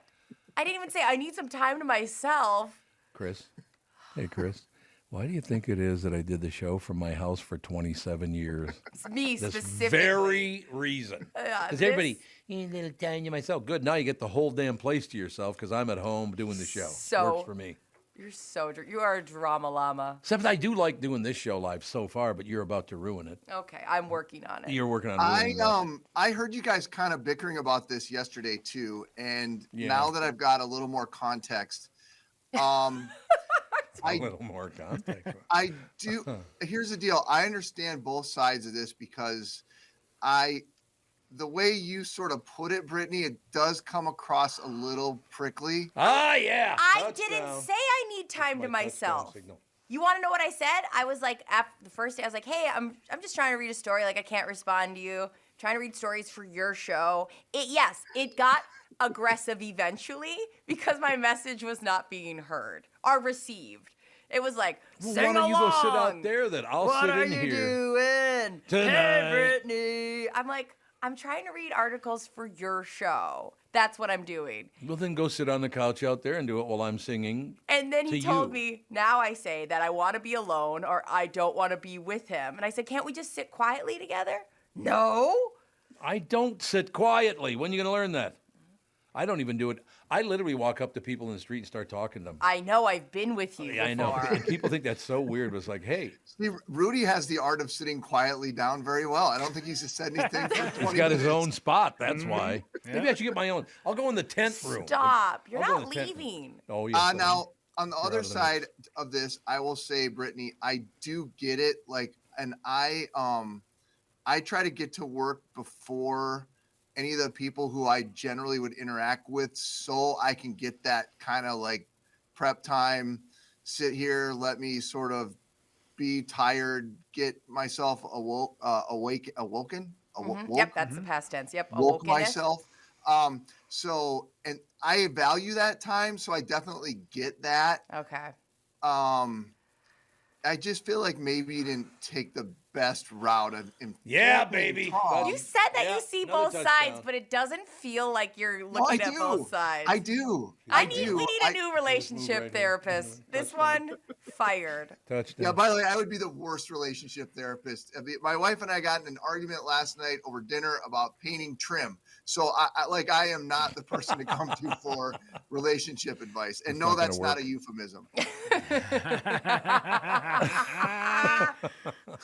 You beat me to it, damn it. There it is. Got you covered. No, so I give her plenty of space. I don't show up until about 20 minutes to 7 now. I used to show up at 6:15. But I showed up about 20 minutes to 7. And, I just sit here and she's boring as hell. Oh, I'm doing research. No, you're not. You're nodding off, I can tell. I'm online shopping. Yeah, she's online shopping. That's exactly what it is. So give me that. Jesus, Palomino. That's all I'm saying. Chris, tell us the news. What's going on in the news? I already told you the news. There's Kit Kat cereal coming out. That's sorry. the news. Sorry, we've got it all covered. Actually, we're good, Chris. We'll see you tomorrow. Okay, you guys have a good rest of your day. He wants to leave.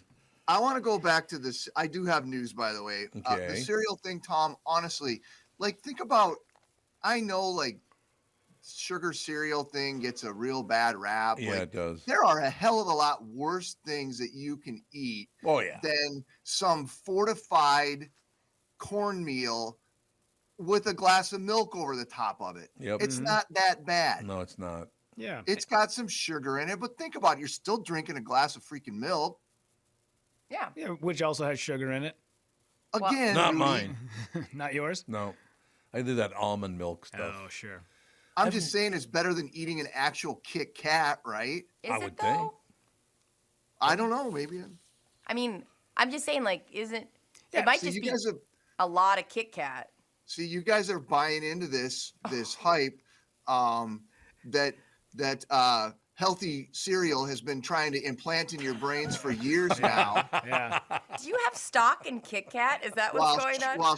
While sugar cereal's sitting over here dying on the vine. Oh, yeah. Let's not forget, it's called Minnesota Fat Loss, not Minnesota Fun Loss, okay? So feel free to eat some Kit Kats. No, I'm saying if you write it off as a treat, great.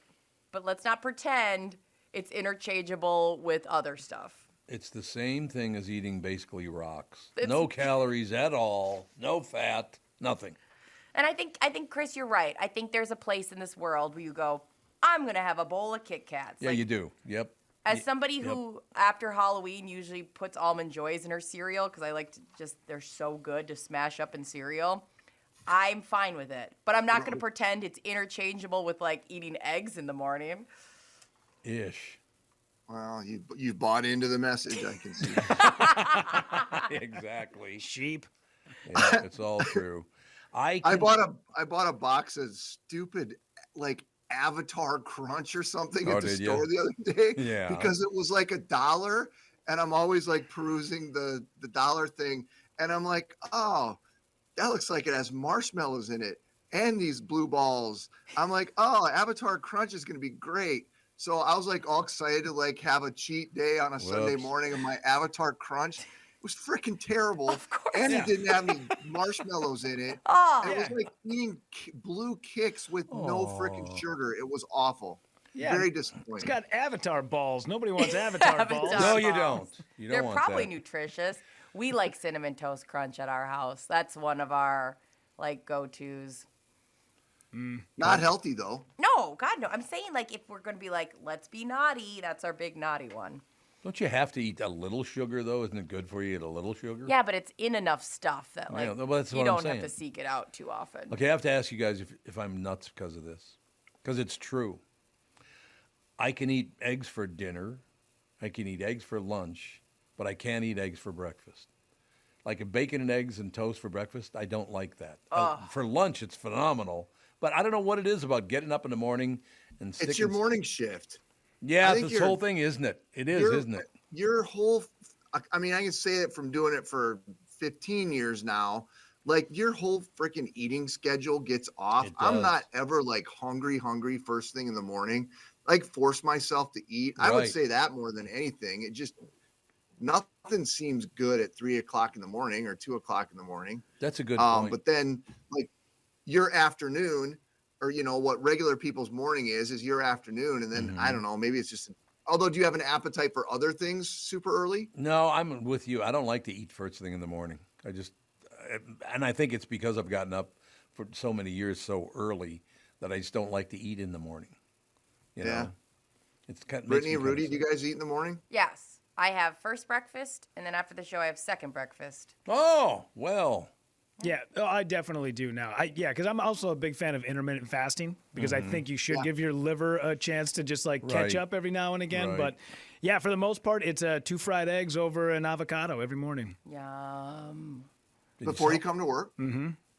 Well, none of this starts at 7. You don't have to get up until what? Yeah. Like By the way, o'clock? I just figured out that you guys start at 7. I know. I'm on the air and I'm not like when we were texting the other day about the Friday show, and I was seeing if I could come on earlier, and I'm like, oh, well, I'm happy to. And they're like, we don't go on until 7. I was like, what? I know. I think we lost all cred from you at that point. Well, now I'm just kind of like I'm just so jealous and so hurt, really. Well, that's based on research, though, and I'm not making this up. Nobody listens to the radio before 7 o'clock anymore. They just don't. Yeah, and that includes podcasting. We can see that in our traffic reports every morning. Yeah. What used to be like a super pre-COVID early morning drive, you know, even like starting at 5 o'clock in the morning. To me, the commute's been pushed way further later in the morning. And and also different too, because not everyone's even going into an office anymore. So I definitely buy that. I think if they ever did a 4-hour morning show again, they should do it from 7 to 11 because that's when people are out and moving around. You know, not with this show because that ain't ever going to happen. We already locked this in at 3 hours, so goodbye. That's all I'm saying. But no, the world changes, life changes, all the rest of it. Digital has changed the entire world. Well, it's changed television, it's changed radio, it's changed a lot of things. I think, to tell you the truth, the only time I ever watch local television is watch the news. That's when I watch local television. That makes sense, doesn't it? Yeah, well, I mean, the networks are having a hell of a time trying to come up with programming to get people to watch the networks anymore because everything has been pushed so much to streaming. Yes. So I do think that local newscasts offer a unique product that you can't necessarily get on streaming, or if you do, it's dated and it's work to go and find that or whatever. So I mean I definitely think, and that's why you're also seeing like more local programming done. Yeah, on absolutely. air versus syndicated. We let Care 11 have Kelly and Regis or Regis and Kathy Lee or whatever that show is. That was a few years ago, but you know. Yeah. So we weren't really doing very well on it, and they decided to do local programming, and so that's when we launched this Minnesota Live thing we do from 9 to 10. But you're definitely seeing the local stations push to more local programming because the syndicated stuff, and it's just not resonating with people as well, and they can get so much everywhere else. So that's definitely a thing. Well, that's like I said, that's newspapers are just about done. Radio, there's still a couple of good places, but that's suffering mightily from a lot of debt. Did you see that editorial cartoon last weekend in the Star Tribune that's been causing a kerfuffle? No. You guys hear about that, Brittany and Rudy? No. So there was they have a new cartoonist at the Strib, and he put up a cartoon about the Muslim calls to prayer in Minneapolis. Oh, I did see that. Yeah. And it shows presumably husband and wife looking out a window, and they're grumbling about the man's grumbling about the Minneapolis calls to prayer. And then outside of the house, it's a bunch of dudes all carrying guns and like gunshots all around them and blah, blah, blah, blah, blah. So, you know, the point being, I mean, you get the point, right? You guys can look it up and see it too. No, I understand. Yeah. So I guess the Star Tribune, they've come out in the last day now, kind of apologizing for it because some Islamic groups have come out against it, saying that there was an implication that it was Islamic guys who were out depicted in that cartoon, like with weapons and shooting things. And I didn't interpret that from seeing that cartoon. But I mean, I don't discredit their position on it, but, and the newspaper has a new editor, Steve Grove, who used to be with the Department of Economic Development, working at the state. So he's a new editor now, and he's taking a bunch of heat over it. And you guys find it? Yeah. Yeah, I see what he means by this now. It's a weird. It's not great. It's not great. It's a weird angle because I don't know. It makes it seem like he's talking about the Muslim people who have guns in their hands, but that's not what he's referring to. It's a weird angle. I don't know if I'm, obviously it runs down the lines of freedom of speech, but it's a weird cartoon. Tom, you seen it there? Yeah, I'm looking at it right now. Yeah. I'm not a cartoon kind of guy, so I don't really give a rat's ass. Yeah. Here's my deal. We always love to pick a crowd that we can pick on. There always has to be somebody, obviously, and by pick on, I mean getting very, very severe about that. And it's just situation. Again, I don't say you want to make call to prayer, good for you. I don't care. But in certain neighborhoods, you cannot ring church bells anymore. What's the difference? They're both celebrating religion. What's the difference? I don't get it. Do you? Well, I think there's some deeper Islamophobia issues there for sure. I don't think there's any question about it. I still don't understand that, and that people now, it's white men are hated everywhere. Really, all of us are, just because we're all the same? Is that what you're saying? Because that's very racist, you prick. What about that? Well, it is. The cadence of your voice. I'm sorry. I'm here to tell you, I got a son who's 36 years old. I do not walk to my son and say something like that, because I'll knock your ass out. You got it? He's Andy my son. Is a monster. He's a horrible human being. There's no question. He really is a very abrasive personality. He's nothing. Walks in a room, takes over conversation. He is. I can see that. He's always telling me what to do. First off, he comes in. Sure. Like, I'm in charge. No, that's the whole deal. Could we let go of the skin color deal? And a few people want to argue. I know that I don't have the reputation for it, but I get along with everyone. I really do. Unless you're a raging prick, then I don't want you anywhere near me. That's fair, isn't it? The thing about that, the cartoon, now I'm going to say I'm a newspaper trying to be relevant and in the culture of the community. And from that standpoint, I'm wondering what's next. Are they going to ask the cartoonist to back down a little bit, not try to do things that are controversial and be more milquetoast on things? Or is that exactly what they want to do and start a conversation and do something relatively provocative? When's the last time you ever talked about the Star Tribune's editorial cartoon? Very good point. One thing I will ask the man is, have you ever read the Star Tribune? They don't exactly have a conservative audience out there reading it. So wouldn't you take that into consideration as well? And that was a whole nother thing that they got into with this, is that it's the editorial board that's in charge of the cartoons. Right. It's the news department that's in charge of, and that too is kind of weird, like how newspapers are organized that way. I don't know. Interesting thing. I guess I'll, for the first time in a while, I'll be interested to find out what comes out on Sunday morning in the newspaper on the editorial cartoon. Yeah, everybody can calm down a little bit as long as somebody's not holding the gun to your head or robbing you. Relax. I don't know. I looked at the thing. I've never been a a cartoon kind of guy, I guess, since once I saw Blondie and how beautiful she was on the Dagwood deal. Yeah, it was done. Yeah. I'm done. I'm looking at Blondie. That's it. Why can't we just have a cat who hates Mondays? Why does it always I got to be know. some sort of Exactly. Loves political angle? lasagna. Am I right? Yeah. Am I right? You know, Gosh, that Garfield loves lasagna. shut up. You're picking on me.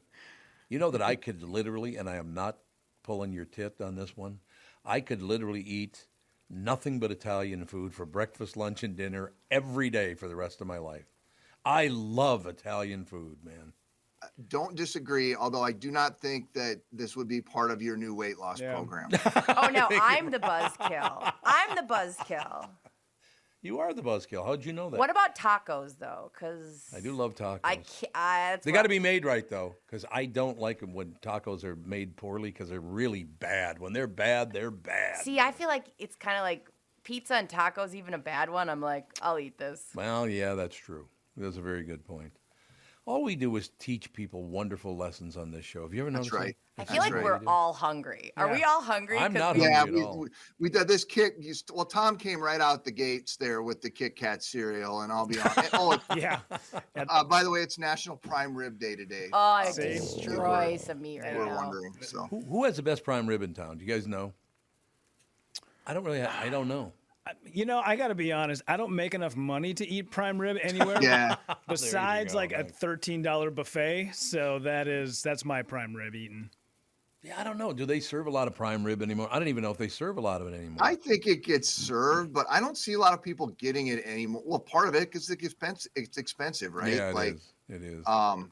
yeah, I don't know. We got him on the show today making prime rib though, so I'm gonna go over there and get myself. Well, goodbye then. You're now you such get a a big jerk. smile. Look at that. I'm gonna be originating from Duluth tomorrow, by the way. Oh, What? Yeah. Well, what I'm are you going up doing? we're taking the show on the road tomorrow from Duluth. Rudy, I'm sure technically everything will work out fine. Oh, yeah, it won't be a problem at all. as it always does. Exactly. You know So, what's funny about that? The family just voted. We're going to take a little summer vacation together, the whole family, and we're going to Duluth. nice. I love Duluth. I Wonderful like town. Duluth too. And I've never been to, what's the name of that place on the way far east of the state? What the hell's the name of it again? Like the North Shore? Yeah, it's on the North Shore, but it's a town. What the hell's the Grand name? Marais. Grand Marais, there you go. Oh, Grand Marie's great. I've never been there. And so I'm going to drive over there with Catherine. It's about a 2-hour drive from Duluth, right? Something like that. Yeah. Yeah. So we're going to drive over there and check that out because we're going to get up a couple of days earlier than everybody else. But I'm telling you, if you can find a better town of that size, a port like Duluth, I just love that place. Great Yeah, city. it'll be cool. Hopefully I'll have a nice background, a nice Duluthy background for you guys tomorrow morning. I guess we're going to find out, aren't we? I guess we'll find out. Have All right, fun Palomino. eating your All right. prime rib. Have fun pissing off Tom. No problem. Yeah, there you go. We'll look forward to talking tomorrow, pal. Thank you. Another great guy to work with. I know. I know I talk about that a lot, but we do have the no a-hole rule on this show, you know. No a-holes allowed. And explain Sansevier. Yeah, that's true. Good point. Nice. But Sandy. he's only on twice a week. You're right, yeah. So it's I love like Sandy. we like to bookend Don't you our love a-holes. Sandy? I love it. Yeah, Sandy. I he's a love great him. guy. And he is a complex guy. Oh, is he ever? You think you got him figured out, and then you go visit him at his farm that has 80 horses, including mini donkeys, and you're like, who are you? I understand. Who are you? Oh, Judd is going to be late today. What's that all about? They are once again recording because he's a big-time sports star. Big shot. Mm-hmm. So when's he going to be on? Do you He should know? be on probably about 9:10. Oh, okay. Yeah, just a few minutes late. So we got Gelfand bitching for 10 minutes, and then we're going to have him on to calm him down. Oh, that'll be good. That looks really good. We had somebody email the show who agrees with me. Justin, he wrote, pizza, tacos, and donuts are like sex. When it's good, it's great. When it's bad, it's still pretty good. Yeah. Donuts are phenomenal. I know. Okay, I can close with this. Jeff Passel and I said that the old Lincoln Dell, when it was Highway 12, not 394. I think I mentioned this a couple of weeks ago. But we're sitting there and we're eating our breakfast and blah, blah, blah. We're talking. Passel goes, Jesus. I said, what? And he goes, look at that. One cop car headed east, one cop car headed west. They pulled to the median because there used to be a median. Yeah. and one car hands a box of donuts to the other. Oh, that's I so love that. funny. I miss working with Passolt. I really do. He's a wonderful guy to work with. He's no great. question. We shall take a break and be right back. A lot of great stuff still coming up. Mike Gelfand will join us in about 10 minutes. Judd Zulgad join us in about 20 minutes. Lots of great stuff coming up. Tom Barnard Show. It's not going to be on for another 10 minutes, so. We're on air, guys. That's fine. I don't give a rat's ass. I talk openly. Hey, guys, I don't mean to be the only professional in the room, but we're on air. Please. You're a professional. Let's hold that up as the standard, shall we? What are you looking for, Mike? You need headphones? Headphones. I got them. Here's some right here. Oh, perfect. It's a nice I thought day you were to professional. You're the producer of the start show. again. Where were his headphones? I'm not the producer. Yes, you are. You We think just I get that decided. producer title? Let's hang off on the attitude there about producer. No, shall I meant we? that as like I meant that as, do you think I get a title? I don't even think I have a title. No, like, you have a title. Pain in the ass. I That's meant your it as title. like, you think they're gonna give me producer? That's a good point. That's what I'm trying to say. Why do you got to attack Gelfand? He walks in. Listeners Mike, we're on have the noted air. that I Come am on. being attacked today. Oh, is that right? Have they noticed? When I walk in, I expect to see her hand the headset to me. I know. Along with perhaps a bagel and some schmear. That's absolutely right, Mike. I've been trying to tell her. She won't listen to me. I'm just here to tell you she won't even listen to me. Oh, man. In my defense, I don't listen to any of you guys. That's true. So I never have. You and Alex, that's why you're such good friends. start again. Boy, look at the time. I'll talk to you tomorrow. Got to head out. We have a lot of good tips for you going to Duluth, by the way. Oh, I love tips. One of them is a really good one from Tyler. Said, tell Tom to get a state park sticker before they go to Duluth. There's so many wonderful state parks to explore on his way to Grand Marais. That's true. P.S. Great show today. Thanks, everyone. And then Oh, that's very nice. somebody mentioned that there is really good prime rib at Phil's Terra Hideaway in Stillwater. Says it's great prime rib. Love Stillwater. Yep. And then Thomas really wants us to get merch soon.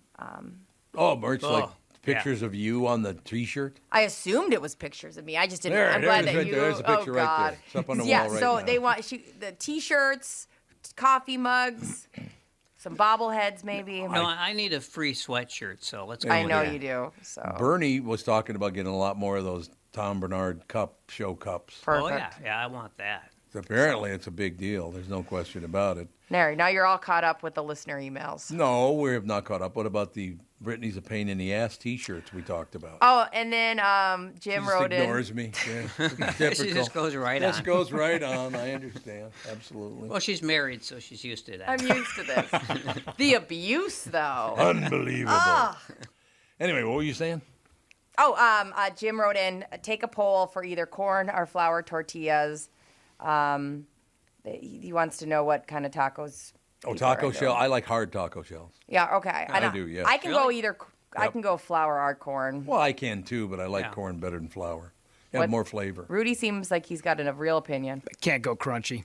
Really? I feel like little kids eat crunchy. I like a soft taco. Yeah, I'm with Rudy. Yeah, I like the Wow. soft taco. I So I'm like the only crunchy. one. No, I So like you crunchy. and I like crunchy? I Those like two crunchy. missed Yeah. the boat. They remind me of like the tacos my mom would make. You know, very like the American-y tacos. Yeah. I'll give you an example of why I like them.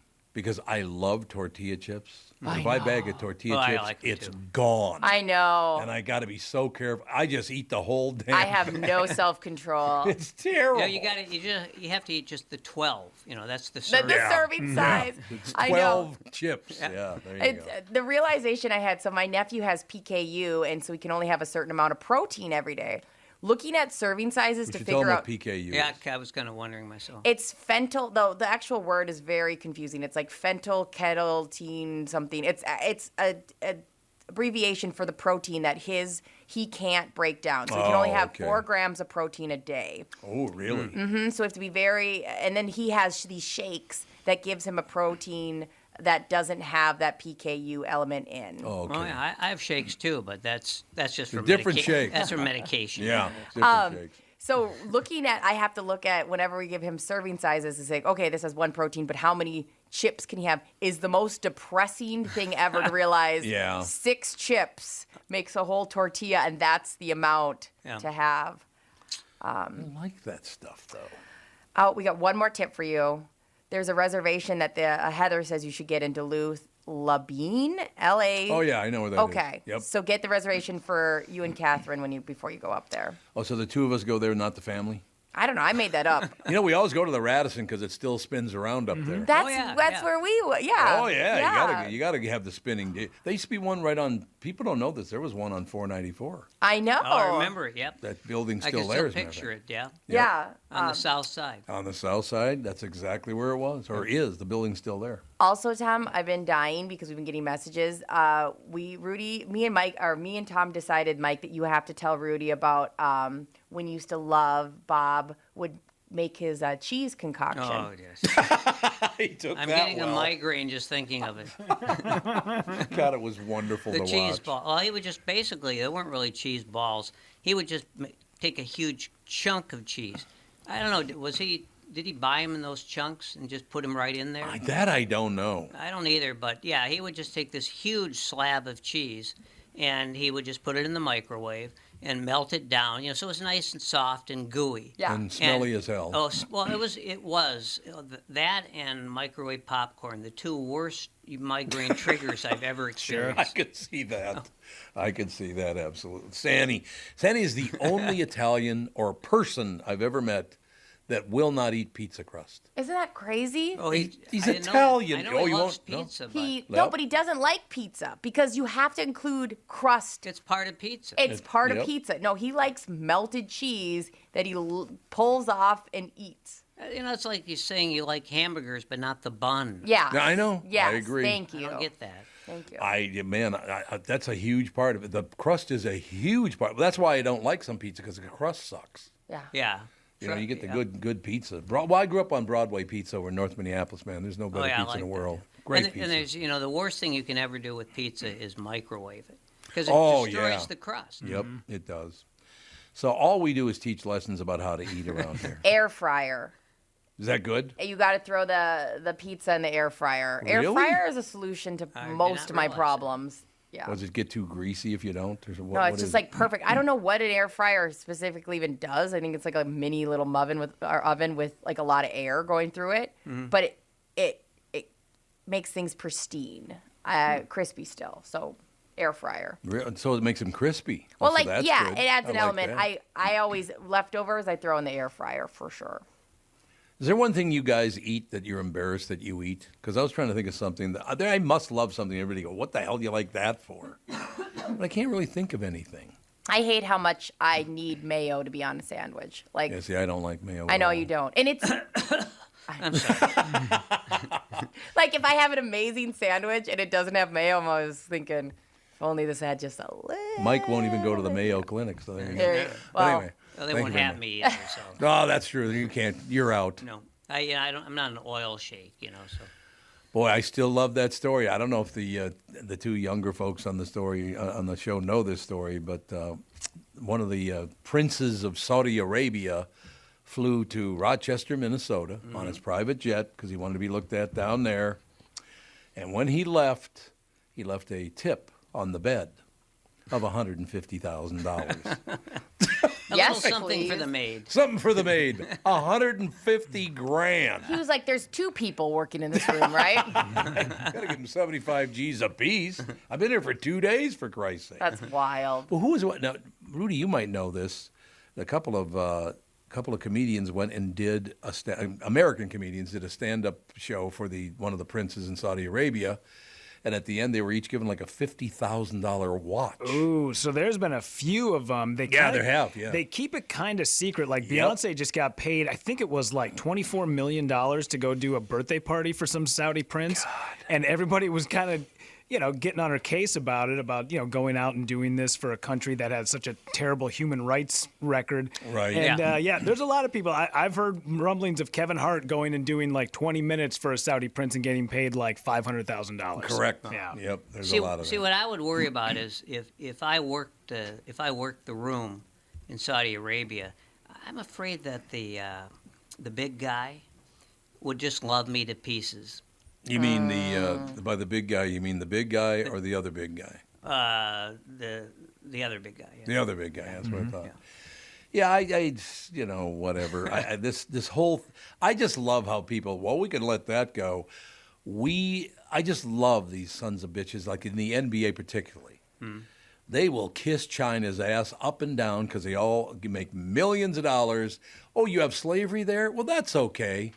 How is that okay with you? You're already making 40, 50, 100 million bucks a year, but you'll just look the other way when a country that has slavery so you can make more money. That is interesting because very often, an NBA player will basically compare himself to a slave. Oh, yeah. They only offered me $14 million. Yeah, that is true. I've seen that before, but yeah, no ethics at all. These people are disgusting. There's a term for that. It's called sports washing. Sports washing? That's right. Yeah. I don't know about sports washing. Yeah, What's that? Where places like Saudi Arabia, that's why they have live golf, and that's why why they are starting to bring all these sports in the forefront, like having world soccer there, so that people forget about the fact that they've had reporters killed for writing terrible things about their country, and you go, no, they're nice people. They pay Phil Mickelson to come and golf. Yeah. What? Well, that's why when I hear people talking about politics and they say, well, I don't know. Joe McCarthy's been good for me. You got to think a little bit beyond that. That'd be nice. Yeah, whether you're a professional athlete, whether you're voting, whatever, you think a little bit beyond that. I love how you went all the way back to Joe McCarthy. Well, I've been reading a lot about him lately. Oh, have you really? Yeah. What about him? Well, just comparing the Joe McCarthy era to the current one, there are some similarities, but that whole mentality, that paranoid, everyone's out to get us, and the commies are under every bed thing. Mm-hmm. It appears every decade or two, but just under different covers. Did you ever think you'd see our politicians return to an era where they want other people to either agree with them or they hate them? What is that? Well, when you get to the core of politics, it's usually like that. But it's more so now because of the fact that the two parties can't agree on anything. But why can't they? Is it money? Is it I need your vote, therefore because I need money?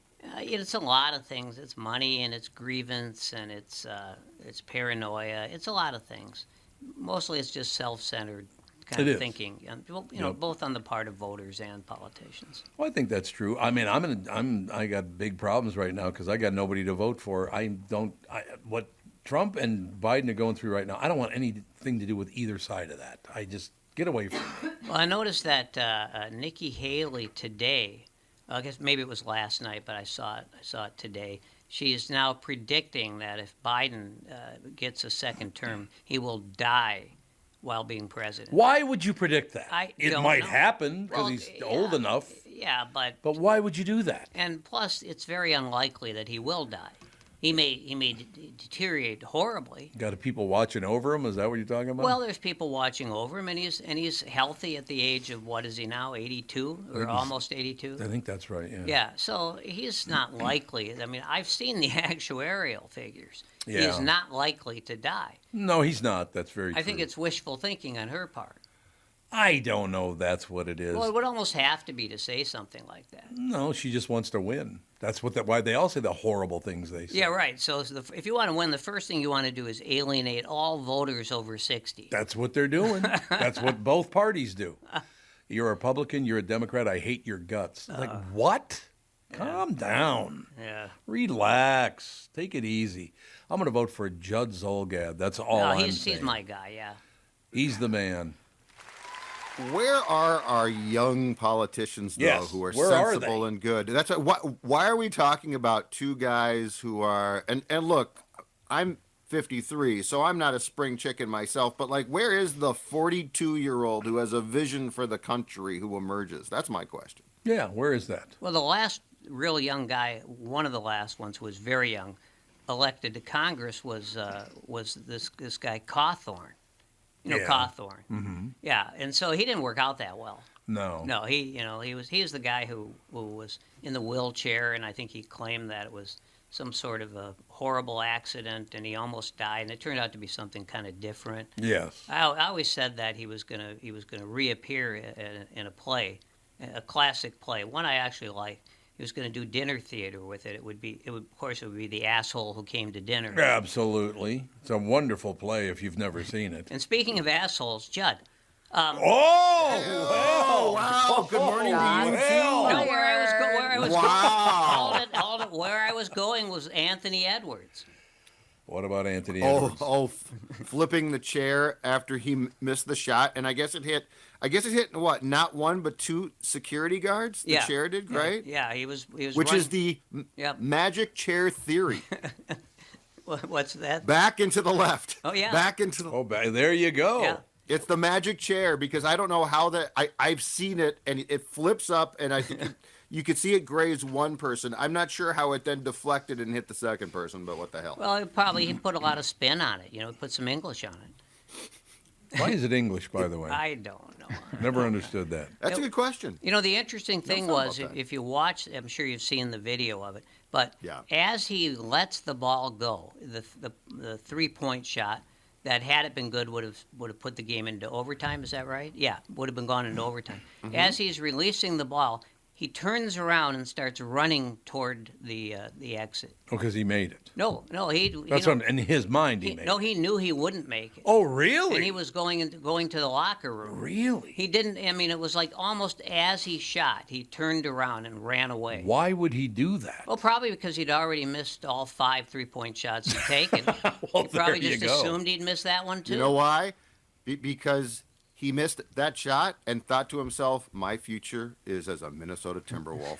There you go. And he couldn't take it. No. My God, that franchise. I don't get it. But I don't understand. It's just, the thing is, people talk about how great Anthony Edwards is.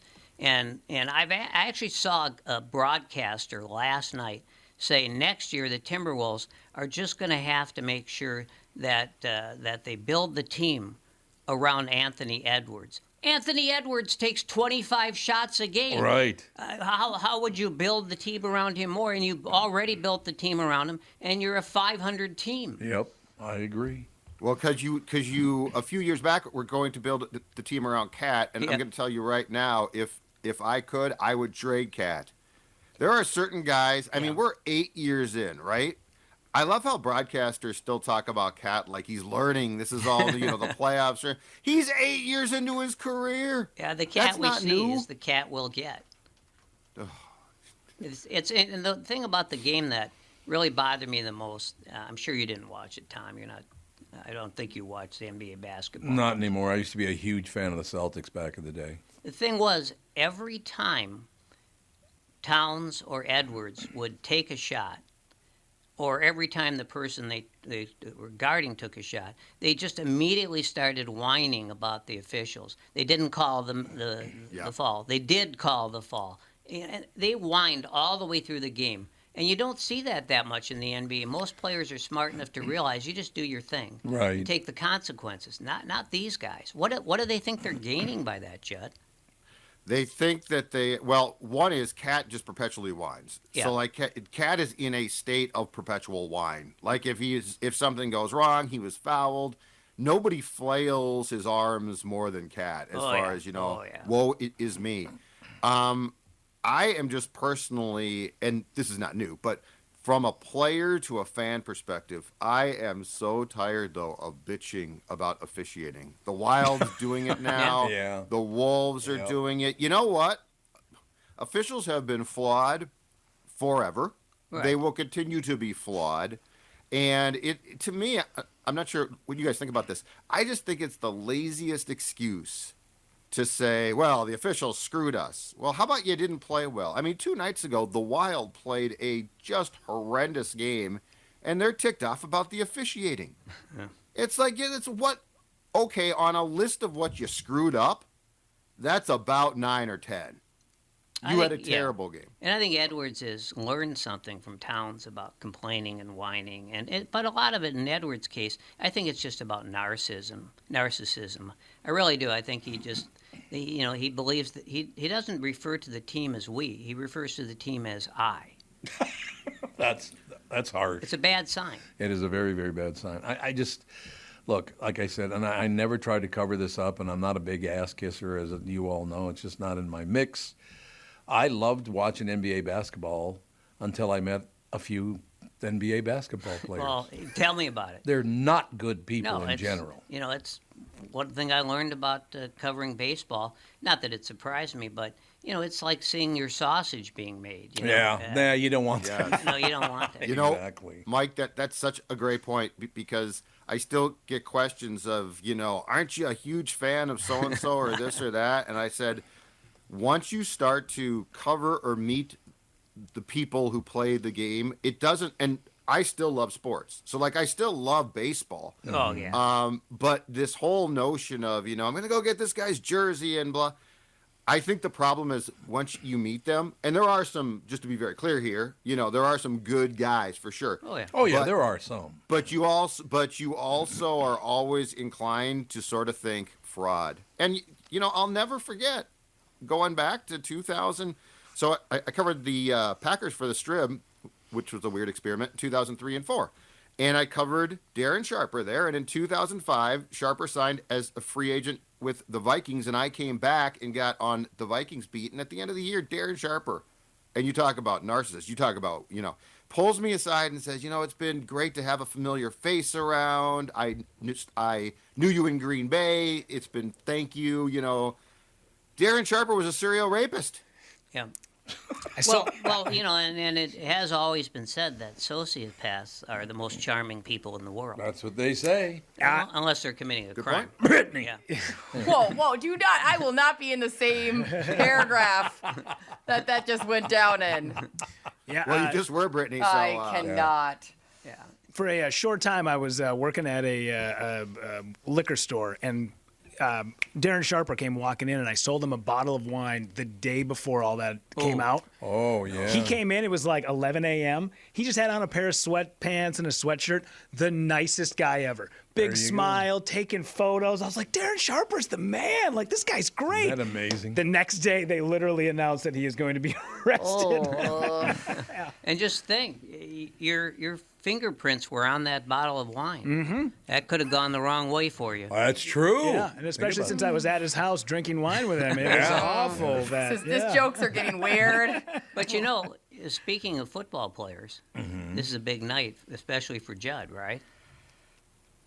Oh yeah. Draft night. Yeah. First round of the draft. And yes, as a result, we're going to have our second annual Surly Brewing Draft Party with our Purple Daily Crew start at 6 o'clock. Park Tavern, 11th frame. Here's the best part, though. Unlike the Vikings party, we're not charging you to get in. We're not charging you an exorbitant fee to come watch. Just come watch. It's free. We'll enjoy some Surlies, and it'll be fun. I'm going to be there in the 6 o'clock hour, and then I'm going to get out of your way once the draft starts. Again, you can stay if you want, you know. Break it down, Tom. We'll see how you behave. That's all I'm saying. Yeah, that's a good So point. who are the Vikings going to take? Ooh, good question. This draft is actually, dare I say it, as a veteran of covering drafts, this draft is actually one of the most potentially chaotic I've seen. I think it's beyond who are the Vikings going to take. I think are the Vikings going to trade up Right, yeah. or trade back. But they definitely want, their desire, if they can do it, is to get a quarterback. Well, there's a lot of them available who are all ranked pretty high. Really? Yep. There's four of them. There's four of them ranked high. There's a fifth who's actually been projected to the Vikings potentially at 23. But I just like the fact that, you know, for the first time since 2018, that there is a football staff here that is trying to at least say, you know, Kirk Cousins is aging. He hasn't won, really. He's won regular season games. That's not good enough. Yeah, I like the fact that this team is trying to identify a quarterback. And you know the incredible thing? The incredible thing is this. If you really think about this, the Green Bay Packers now just ended a 30-year run of basically two guys, right? Favre, Rodgers. Right. The Minnesota Vikings, I don't think it's hyperbole to say, have not had a real franchise quarterback since Fran Tarkenton walked away in '78. Not even Tommy Kramer? I love Tommy, but he wasn't a franchise. And Culpepper could have been, was tracking potentially to be, but then he can't be one because he got hurt in his 5th year. Right. I think you need at least 8 to 10 years, Mike. Yeah. Well, I agree with Fran Tarkenton. He was a good friend of mine. And Tommy Kramer. Today's Sports Hero. Usually I do the vintage Hartman, but then I decided I might as well do the 100-year-old. Yeah, the 100-year-old version. I understand that absolutely. I used to love getting calls from Sydney. Because I knew when he was calling me, it was to complain about something. Usually me, right? No, he never complained about you to me. No, he just never. Just to everyone else. No, he did not to me. But Sid, Bernard, let me ask you a question. The Polads are some fine people. You're ripping their team. They're getting mad. I said, Christ, if they got billions of dollars, why would they get mad at a morning disc jockey? I wouldn't. Well, maybe he was talking about the auteur. Yeah, maybe. He might have been. Well, that's a possibility, actually. Yeah. But I just, said, I do miss Sydney. I'm telling you. Sydney and my brother died within a 48-hour period. Really? That's not fair. Yeah. My brother died 4 hours later. 2 days later, Sydney died. The day after. I never thought Sid would die. No, I know. No one did. He was a C-note. Well, as I always said, he decided he was never going to die because within a month after that he would have to stop writing his column. I don't know if it was only a month. It might have been longer than that. Just the fumes. He could write a few. His column appeared the day he died. It did, yeah. Yeah. Yeah, that's right. Think about that. He was in the Sunday paper, and that afternoon, they announced, Chad came out and said, "My dad passed away." Chad's a good man. No doubt about it. We got to take a break. He'll be right back. Judd's going to be with us. Mike Gelfand's going to be with us. Rudy, Brittany, some pain in the ass. I don't remember what his name is. Oh, Tom, that's right. That's you. And by the way, I just realized how we got screwed with the, they were talking about Cat, Carl Anthony Towns. Yeah. I'd be Tomb. Oh. That sucks. TMB, Tomb. That's not fair. That's not great. And they call Anthony Edwards Ant. Ant, yeah. But if he were a baseball player, they'd call him Eddie. Yeah, they would. They would. They would, you're right. So at least basketball has fairly creative nicknames. That's true. We shall take a break, be right back. Judd's with us, Mike's with us, and we'll be right back. I love that song, that I've mentioned this once or twice before, that for 6 years when I lived in New York, for 6 years in New York City, my next-door neighbor was Joan Jett. Never even saw her once. That's a wild statement. That's my idea of a great neighbor. Yeah, she was. If only. Her brother would come over and make sure everything was good. I never even saw her in the hallway. Never. That's wild. In 6 years. Do you think I should be worried that there's a guy who has knocked on my door probably 100 times in the last 3 weeks? What? Why? Yeah, that's not good, Mike. No, 8 times a day knocks on the door. What does he want? I have no idea. Do you want me to come over and talk to him? Yes. All right. Yes. Hell yeah. I could do that for you, no problem. So, what time? Oh, all day.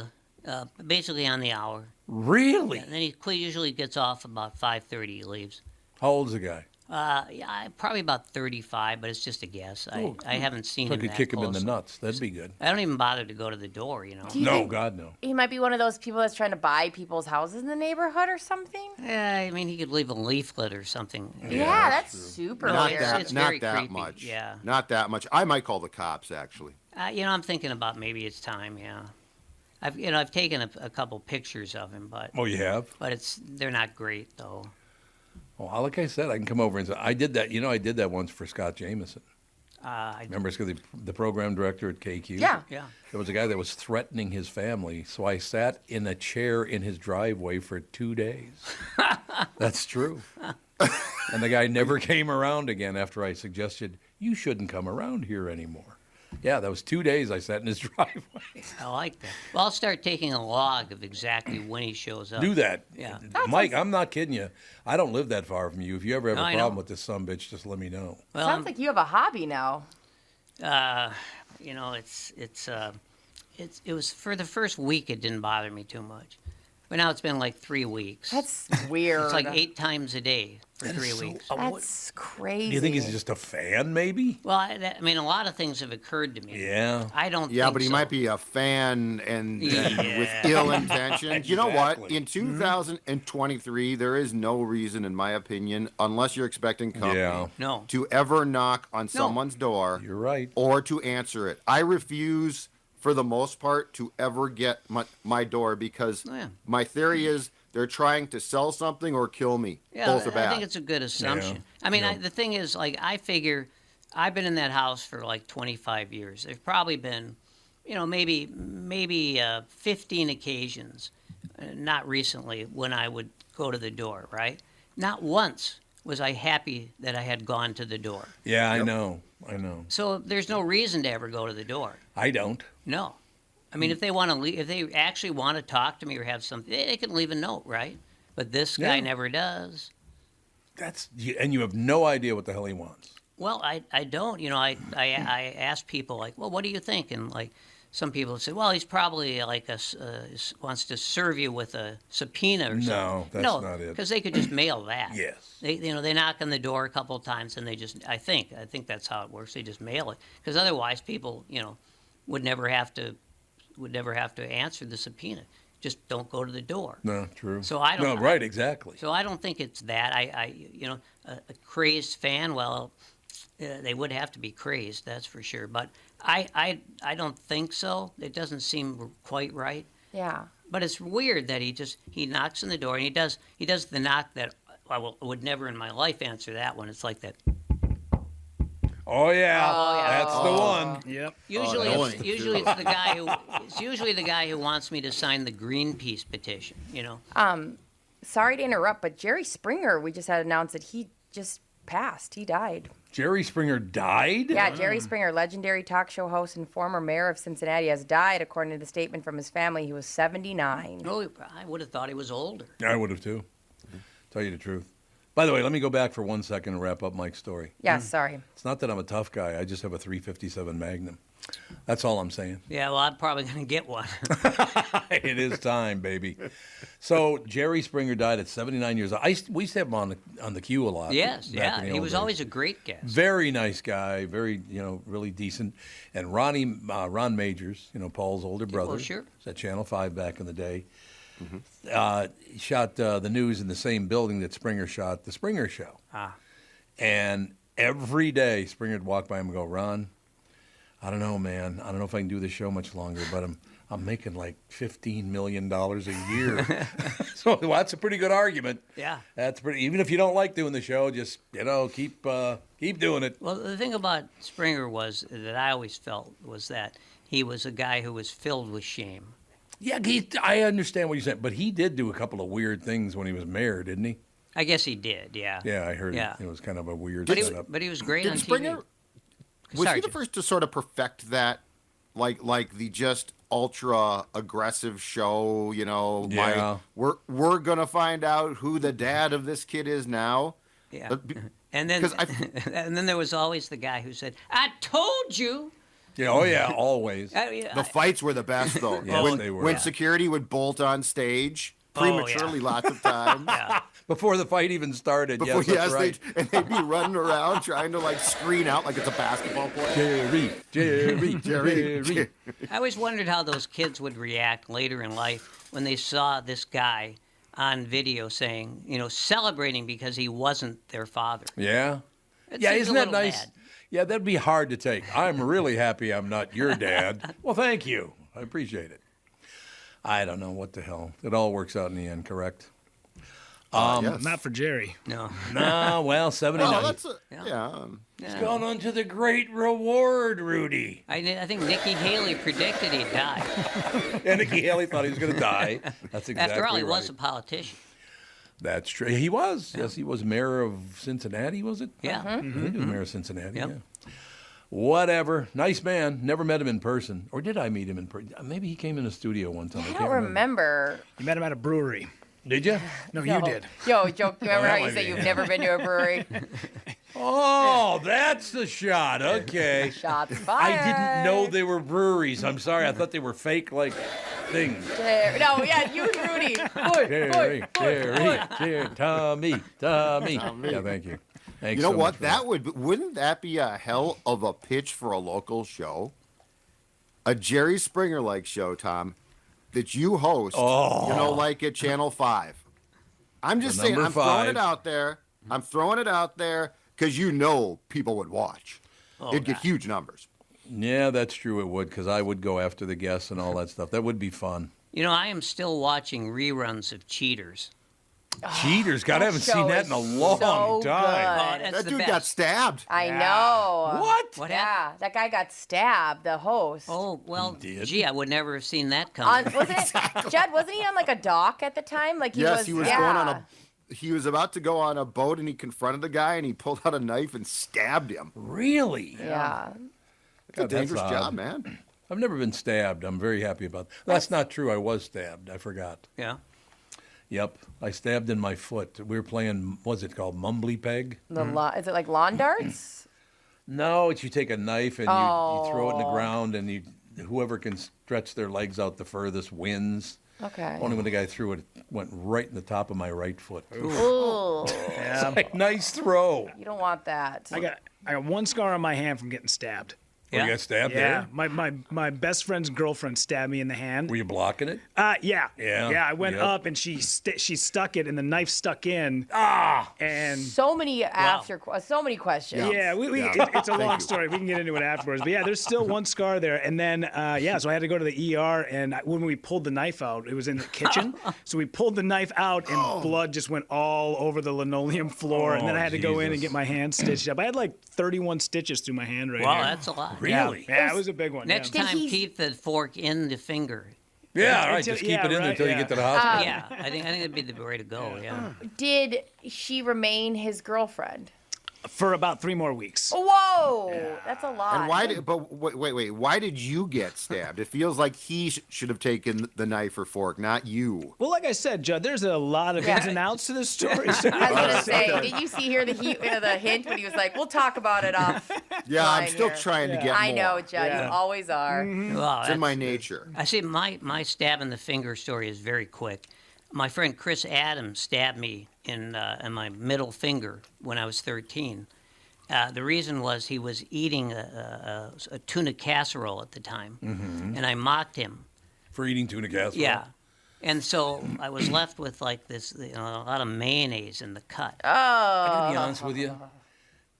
If you're gonna have tuna casserole, it has to be made right. Otherwise, it sucks. Yeah, I'm sure it was good. There's a good way to make it. Yeah, but if you don't make it right, it's terrible. His mom was a very good cook, but I just thought it was funny. My mom had never made a tuna casserole. So no, I could see that. Yeah, so what I did was I sort of joked about the ethnic cultures and the clash, and so he just took the knife and he stabbed me. Why did people get so touchy about that stuff? I don't know. Well, we were good friends. It didn't hurt our friendship any. Well, whatever. I suppose not. But what the hell? So, Judd, what time are you heading over to the Park Tavern? Probably around 5 o'clock. You be over there a little early. Yeah, we're going to do what essentially amounts to a meet and greet at 6 o'clock, and then start the YouTube show at 7 when the draft starts. And I think the draft is always estimated to be about a 4-hour affair, so it'll probably go till 11. Now, last year the Vikings traded back to the last pick, which seemed like it was bad until we realized that not only kept the crowd around, but it kept them buying beer. So Surly was very happy. Oh, yeah, Surly would be very happy with that, because by the 32nd pick, it's like, yeah, whatever. Do you have any idea who the Vikings are going to go with? I don't. I think if they trade up, that there's a chance that they're going to go after, or a good chance that they're going to go after quarterback, this Anthony Richardson kid from Florida. Oh yeah, he's big now. I think they like. He's sort of a Culpepper type. He ran like a 4.0, didn't he? Yeah. In the 40. He's fast and he's strong. The accuracy is considered to be a potential problem, but I'm guessing that the Vikings, because their coach is a former quarterback himself now, this Kevin O'Connell, might be convinced that he can fix him. If they stand pat, I think they'd probably take a wide receiver 23, But I also think that there's a chance because they have just 5 picks in the entire draft going into tonight that they just trade back, Tom, and accumulate more picks and again pick near the end of the first round, something like that. Yeah. So is there a huge difference between 23 and 32 anyway? In this draft, supposedly not. That's what I heard. Yeah. Yeah. So it's not a big deal anyway. They should do that. Yeah, it goes from I think that largely the group of players from like the mid-20s into like the second or third round are seen as comparables. So yeah, it makes sense to get more picks because I mean, after all, this entire process, as Mike knows, is a complete crapshoot. Like you have no idea sometimes. It's not like it's a sure thing. What always amazes me is they'll say, and the Minnesota Vikings, with the 32nd pick, take Brian Dunworst from Carolina A&T, and the fans boo. Like, who's ever heard of the guy? How can you boo? They don't even know who he is. No, how can they? I don't get that. This used to be done on a Saturday afternoon in like a conference room in New York, and I think pre-82 was not televised though. That's the funniest thing about this. Yeah. It's turned into this massive event that's now farmed out. You know, it basically sounds like after the Super Bowl, the draft has become the biggest thing to bid for. Everything is monetized now. Oh yeah. Big dough, no question. You got to hit the road, Judd? I do indeed. I will talk to you all on Tuesday. I'll see you tonight. See you later. Thanks, Tom. Judd Zulgad, ladies and gentlemen, Score North tonight at Park Tavern. 6 o'clock start, 7 o'clock start to the draft.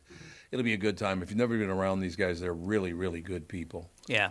Well, not Declan, because he's about 11 years old. Yeah, I think he has to stay in the bowling alley. He can't go in the bar area. He's too young to go in the bar. Honest to God, he's 30, isn't he? I mean, I think he is. I think he's like 30 years. Yeah. He looks like he's about 15. It's annoying. It is really annoying. It's like, what do you do? Tell me your regiment. Suffers from youth, as they used to say. So you guys have any? Because I don't really have a pick here. You're like, oh, they should take this guy, that guy, whatever.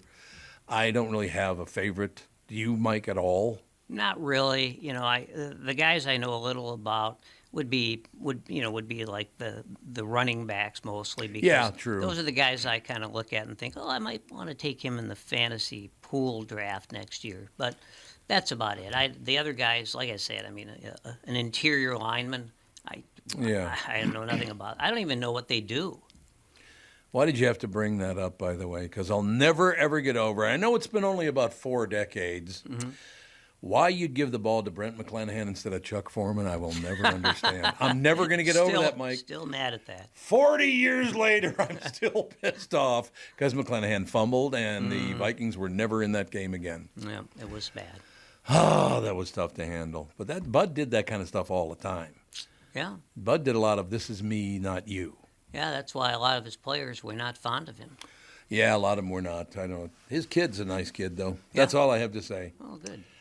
If you were desperate to find the best psychic, Mike, what would you do?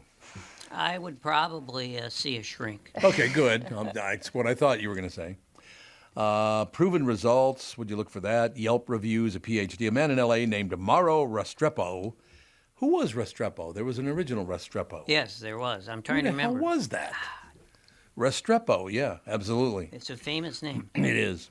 Had just filed a 3rd lawsuit against a psychic for defrauding him of $1,000. Well, wouldn't filing 3 lawsuits cost more than $1,000? Well, you have to assume he's his own attorney. Yeah, maybe. In which case he's a fool. Yeah, that's sucker. Causing emotional distress. Morrow says his ex-girlfriend hired a witch to place a curse on him. And he does. See, we hired a witch to read all of the emails. No. You're what do you think of sweet. that, sister? You know what? Not wrong. Not wrong. You're not wrong about that. I'm fine with that. So he went to a psychic named Sophie Adams, where he found who he found through Google. She had a PhD, which she had required special schooling. She said that. So he chose her. Sophia told Morrow that he would remove the curse. He could remove the curse by purchasing a $5,100 crystal from her. $5,100 for a crystal. $5,100? That's insane. A lot of money. He gave her a $1,000 down payment and took the crystal. I know this will probably come as a shock, but the crystal didn't do anything. And Morrow thinks he'd been duped. He's demanding $25,000 in damages. Sophia's lawyer said she didn't swindle Morrow, and he gives the crystal back. She'll return his money. It's unclear how Morrow has been able to refile the case again and again. A judge previously dismissed the claim, saying he lacked the evidence needed to move forward. I am so happy that because I grew up a Catholic boy, and there are some people that follow the Catholic religion get a little weird about stuff like that, but the psychic thing, I never understood it. Where does that come from? Are people so desperate for happiness? Yes, definitely. Is that what it is? Yeah. And solutions, true. Right? Yeah. Yeah, that's true. I've got a lot of friends that are into this. A lot of friends. Into psychics? Psychics, and they go to these energy healers, and they have these things. It's like cords or something tied to them and curses that they pay people to take off of them. Oh, really? Yeah. I didn't know that. I've never done any of it, but I have a lot of friends that are into the crystals and more power to them. It's not that different than a lot of things. If you want to believe in something, sure, why not? I suppose that is true, but you could relate it to religion if you wanted to. Yeah, sure. That's true. I'm not doing that. I just want. No, I understand what you're saying. I don't think there's any question about it. What does FOMO stand for again? You told me. Fear of missing out. Fear of missing out. The latest food trends, 77% of Americans have FOMO about it. I can tell you that everyone on this podcast right now we are not FOMO people. No, we we're are fine. No. I know Gelfand and you both have fear of being invited. Being invited is a bitch. That is true. Well, it really bothers me when people don't invite me. But you don't want to go anyway. Well, that's the thing. They know I'm not going to show up. Exactly. So why not just extend the invitation? Invite me, and then I won't come. Yeah. There you go. I like it. People experience FOMO about a lot of things: travel, job opportunities, social gatherings, local events. Not being Amish. I don't get the joke there. I think it was supposed to be a joke, and it just kind of fell flat. When the internet feels like the bane of your existence? I don't get that at all. What the hell does that even mean? For most people, the internet is their existence. Yeah, exactly. In a new poll, 77% of Americans on social media say they have a fear of missing out on the latest food trends. Well, if it's a food trend, why would you miss out? Go buy the food. Go buy the food. Yeah, and given that my doctors have given me a list of 7 foods I can eat. Yeah, there's only 7 left. So I don't really worry about that too much. Sounds like that includes both the impressive stuff people make and post photos of, like your sister-in-law making omelets without them falling apart, to the dumb TikTok trends, like putting ketchup on pancakes. No way. What? There's no way. Thank you. I draw the line. I love pancakes. Don't be talking about putting ketchup on pancakes. Why would you? That combo is just insane. Sounds terrible. Blueberry pancakes. Is there anything better? Plenty good, man. Among people who admit to having food FOMO, 57% of it attempted to make the food at home themselves, and they average trying 4 recipes a month that they've seen online. But keep in mind, social media isn't always what it seems. 73% of people admitted to spending extra time preparing their meals just to make them more picturesque for social media. Again, I will say it, digital is going to destroy the earth. There is no question about it. You care more about what your food looks like than how it tastes. Well, remember, Jesus, when Facebook started to get real popular, it seemed like everybody that I knew was posting pictures of their dinner. Yeah, they were. Yep, you're right. I never understood that. We have to take our last break. Be right back right after this. We're back, ladies and gentlemen. Mike Gelfand with us, of course. Rudy's here. Brittany's here. And town forces argumentative parents to... Oh, yeah, I saw the video. Did you see the video of this last night? It's pretty incredible. It's disgusting. Yeah. Okay, but wait, tell us what it is. All right, I will tell you what it is, and then you should... Oh, just covered my screen with breaking. Jerry Springer, longtime talk show host, dies at 79. So they're covering that big time. Town forces argumentative parents to be umpires at Little League games. Parents have been caught on camera yelling and fighting with fist fights, too, by the way. Well, that's a tradition. It really is a tradition. I mean, baseball is a sport of tradition, so I can't approve of this. Whatever it is, I can't approve. Who doesn't want to sucker punch an umpire? Well, you know, it's been the other way around for me. The umpires sock pretty you. much, yeah. Little League season is underway in one New Jersey town. No, what a shock in New Jersey. New Jersey. Oh, my God. You're going to have to get Sansevier's view of this one. Oh, yeah. Flip a table. Sandy, Mr. New Jersey himself, is introducing an ingenious new rule to crack down on misbehavior after parents were caught on camera berating and yelling at referees and umpires at youth games. Not only that, they were slugging it out. Referees and umpires are often volunteers, and there's been an increase in resignations with the rise of shouting matches. It's an issue impacting the Little League players in Deptford Township, New Jersey, a suburb of Philadelphia, where 2 volunteer umpires have quit in the last week. They're coming here. They're being abused. They don't need that, so they're walking away. Deptford Township Little League president you ready? He's from New Jersey. The Deptford Township Little League president, Don Botsufi. Donnie Botsufi told Philadelphia ABC station WPVI. So now the Little League officials in Deptford Township have created an innovative new solution to combat the trend. If a parent or another spectator fights with an umpire, they have to volunteer to officiate themselves for at least 3 upcoming games. You're not allowed to come onto our complex until you complete 3 umpire assignments. Once you do that, then we'll let you come back, said Botsufi. It's just, there's the video of this thing. Rudy, you saw the video? Yeah. It's just, these people act like it's the World Series, for Christ's sake. I cannot.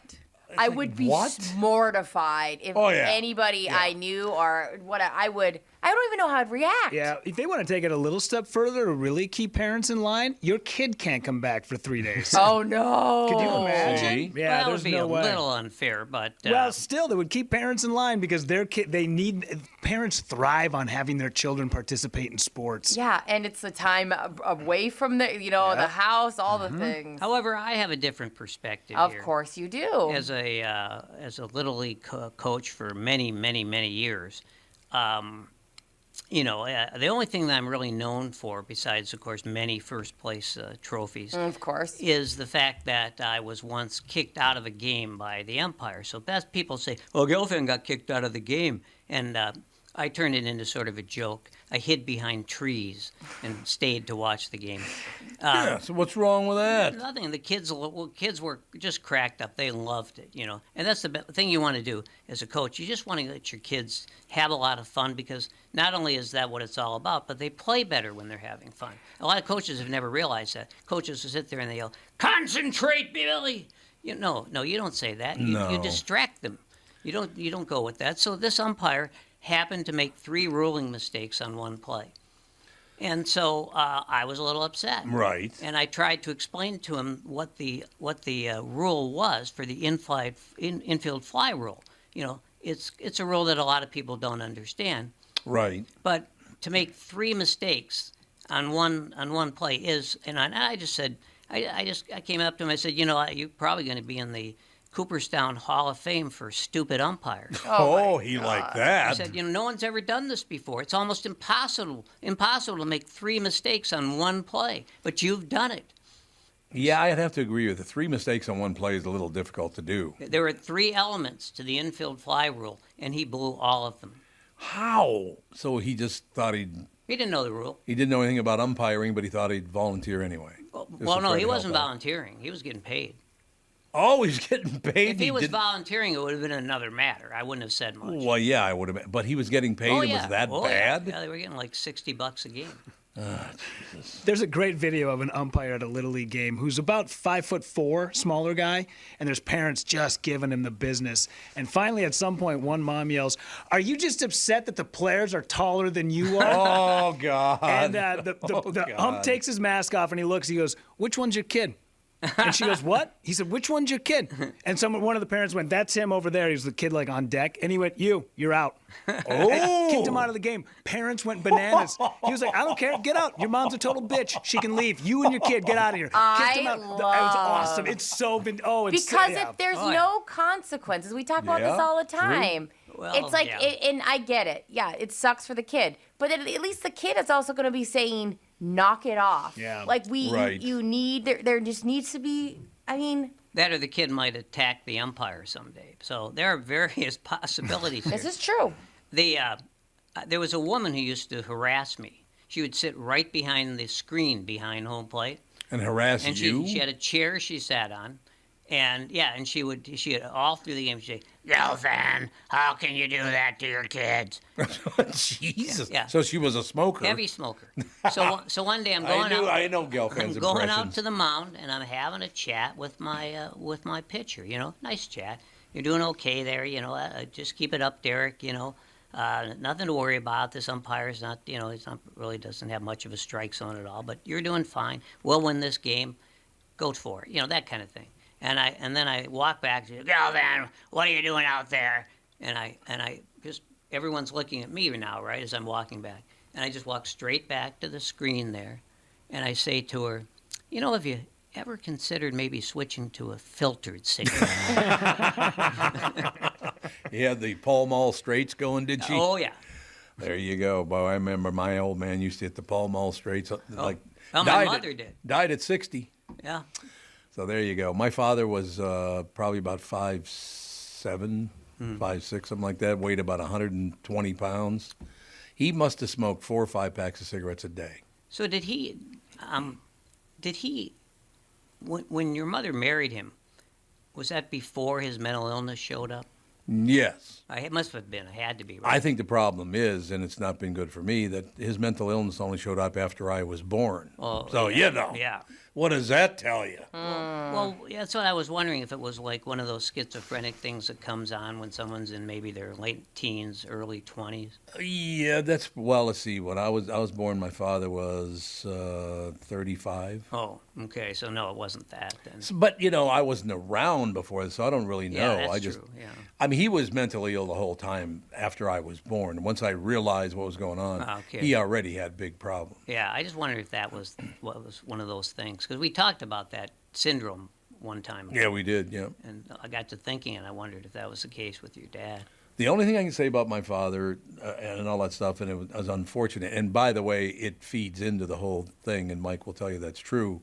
My father was a brilliant man. Mm-hmm. He was a very, very smart guy. Yeah. And a lot of the guys that are that smart end up going off the deep end. Mm-hmm. It happens a lot. Yeah, it does, unfortunately.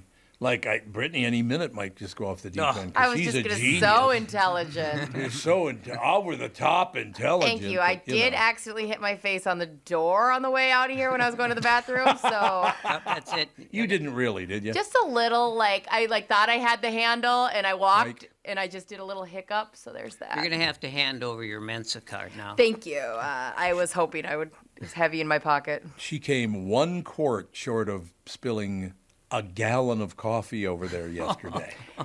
It was an excitable day I've had recently. I had 8 hours of sleep, which was far more than I've had in a very long time. And I was just, man, every time I had a big old thing of coffee, and I was so excited. I brought it from home.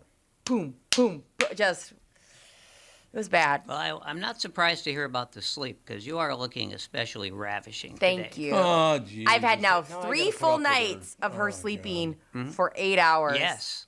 I feel like a genius, and again, this is compared to my baseline. It's not too far up. Mm-hmm. Now my question is going to be, well, how would you know that? Because I feel like I can see the numbers. They're floating right there. I can make the connections. I know how to get home without wondering, where am I? We got time for one more story, and I want to get all 3 of your takes on this, and the listeners, of course, as well.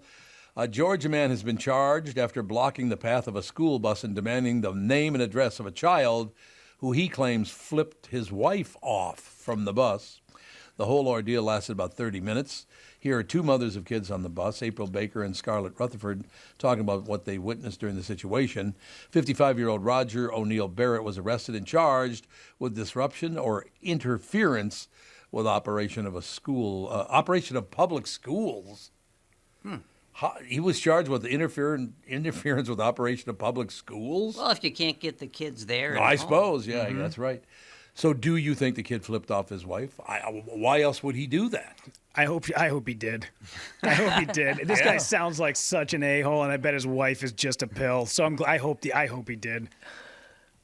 What do you mean you hope he did or did I not? hope the kid did flip him off. He had it coming. Yeah, because why? I mean, why else would a jerk do this to little kids? Like, come on, are you so special that you can't be flipped off and your wife can't be? What a narcissist! How crazy! Screw this guy. It's just insane, isn't it? When you drive behind a bus, like a bunch of 4 or 5 kids looking at you on that bus, That is the most vulnerable situation you can be in, and you have to accept anything. You know that you don't look cool. You can't like sit. You just accept whatever happens to you. And if you get the finger, okay, like what? Yeah. But you also know that like they're winning. There's 4 kids looking at you. What everyone operating a vehicle needs to know is that there are 450 million guns in this country. There are indeed. Yeah.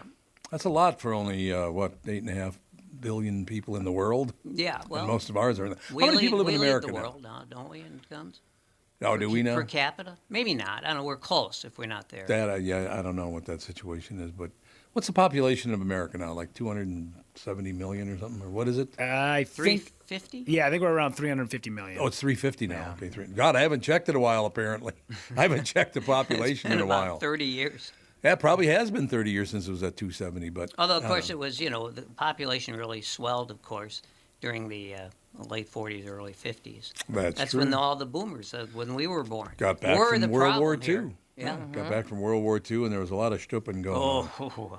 I've always said you guys are the problem, so I'm glad we came to that conclusion by the end of the show. Boy, look at the time. I'd love to stay and talk more, but we gotta go because the show's over. Okay, boomer. Okay, boomer.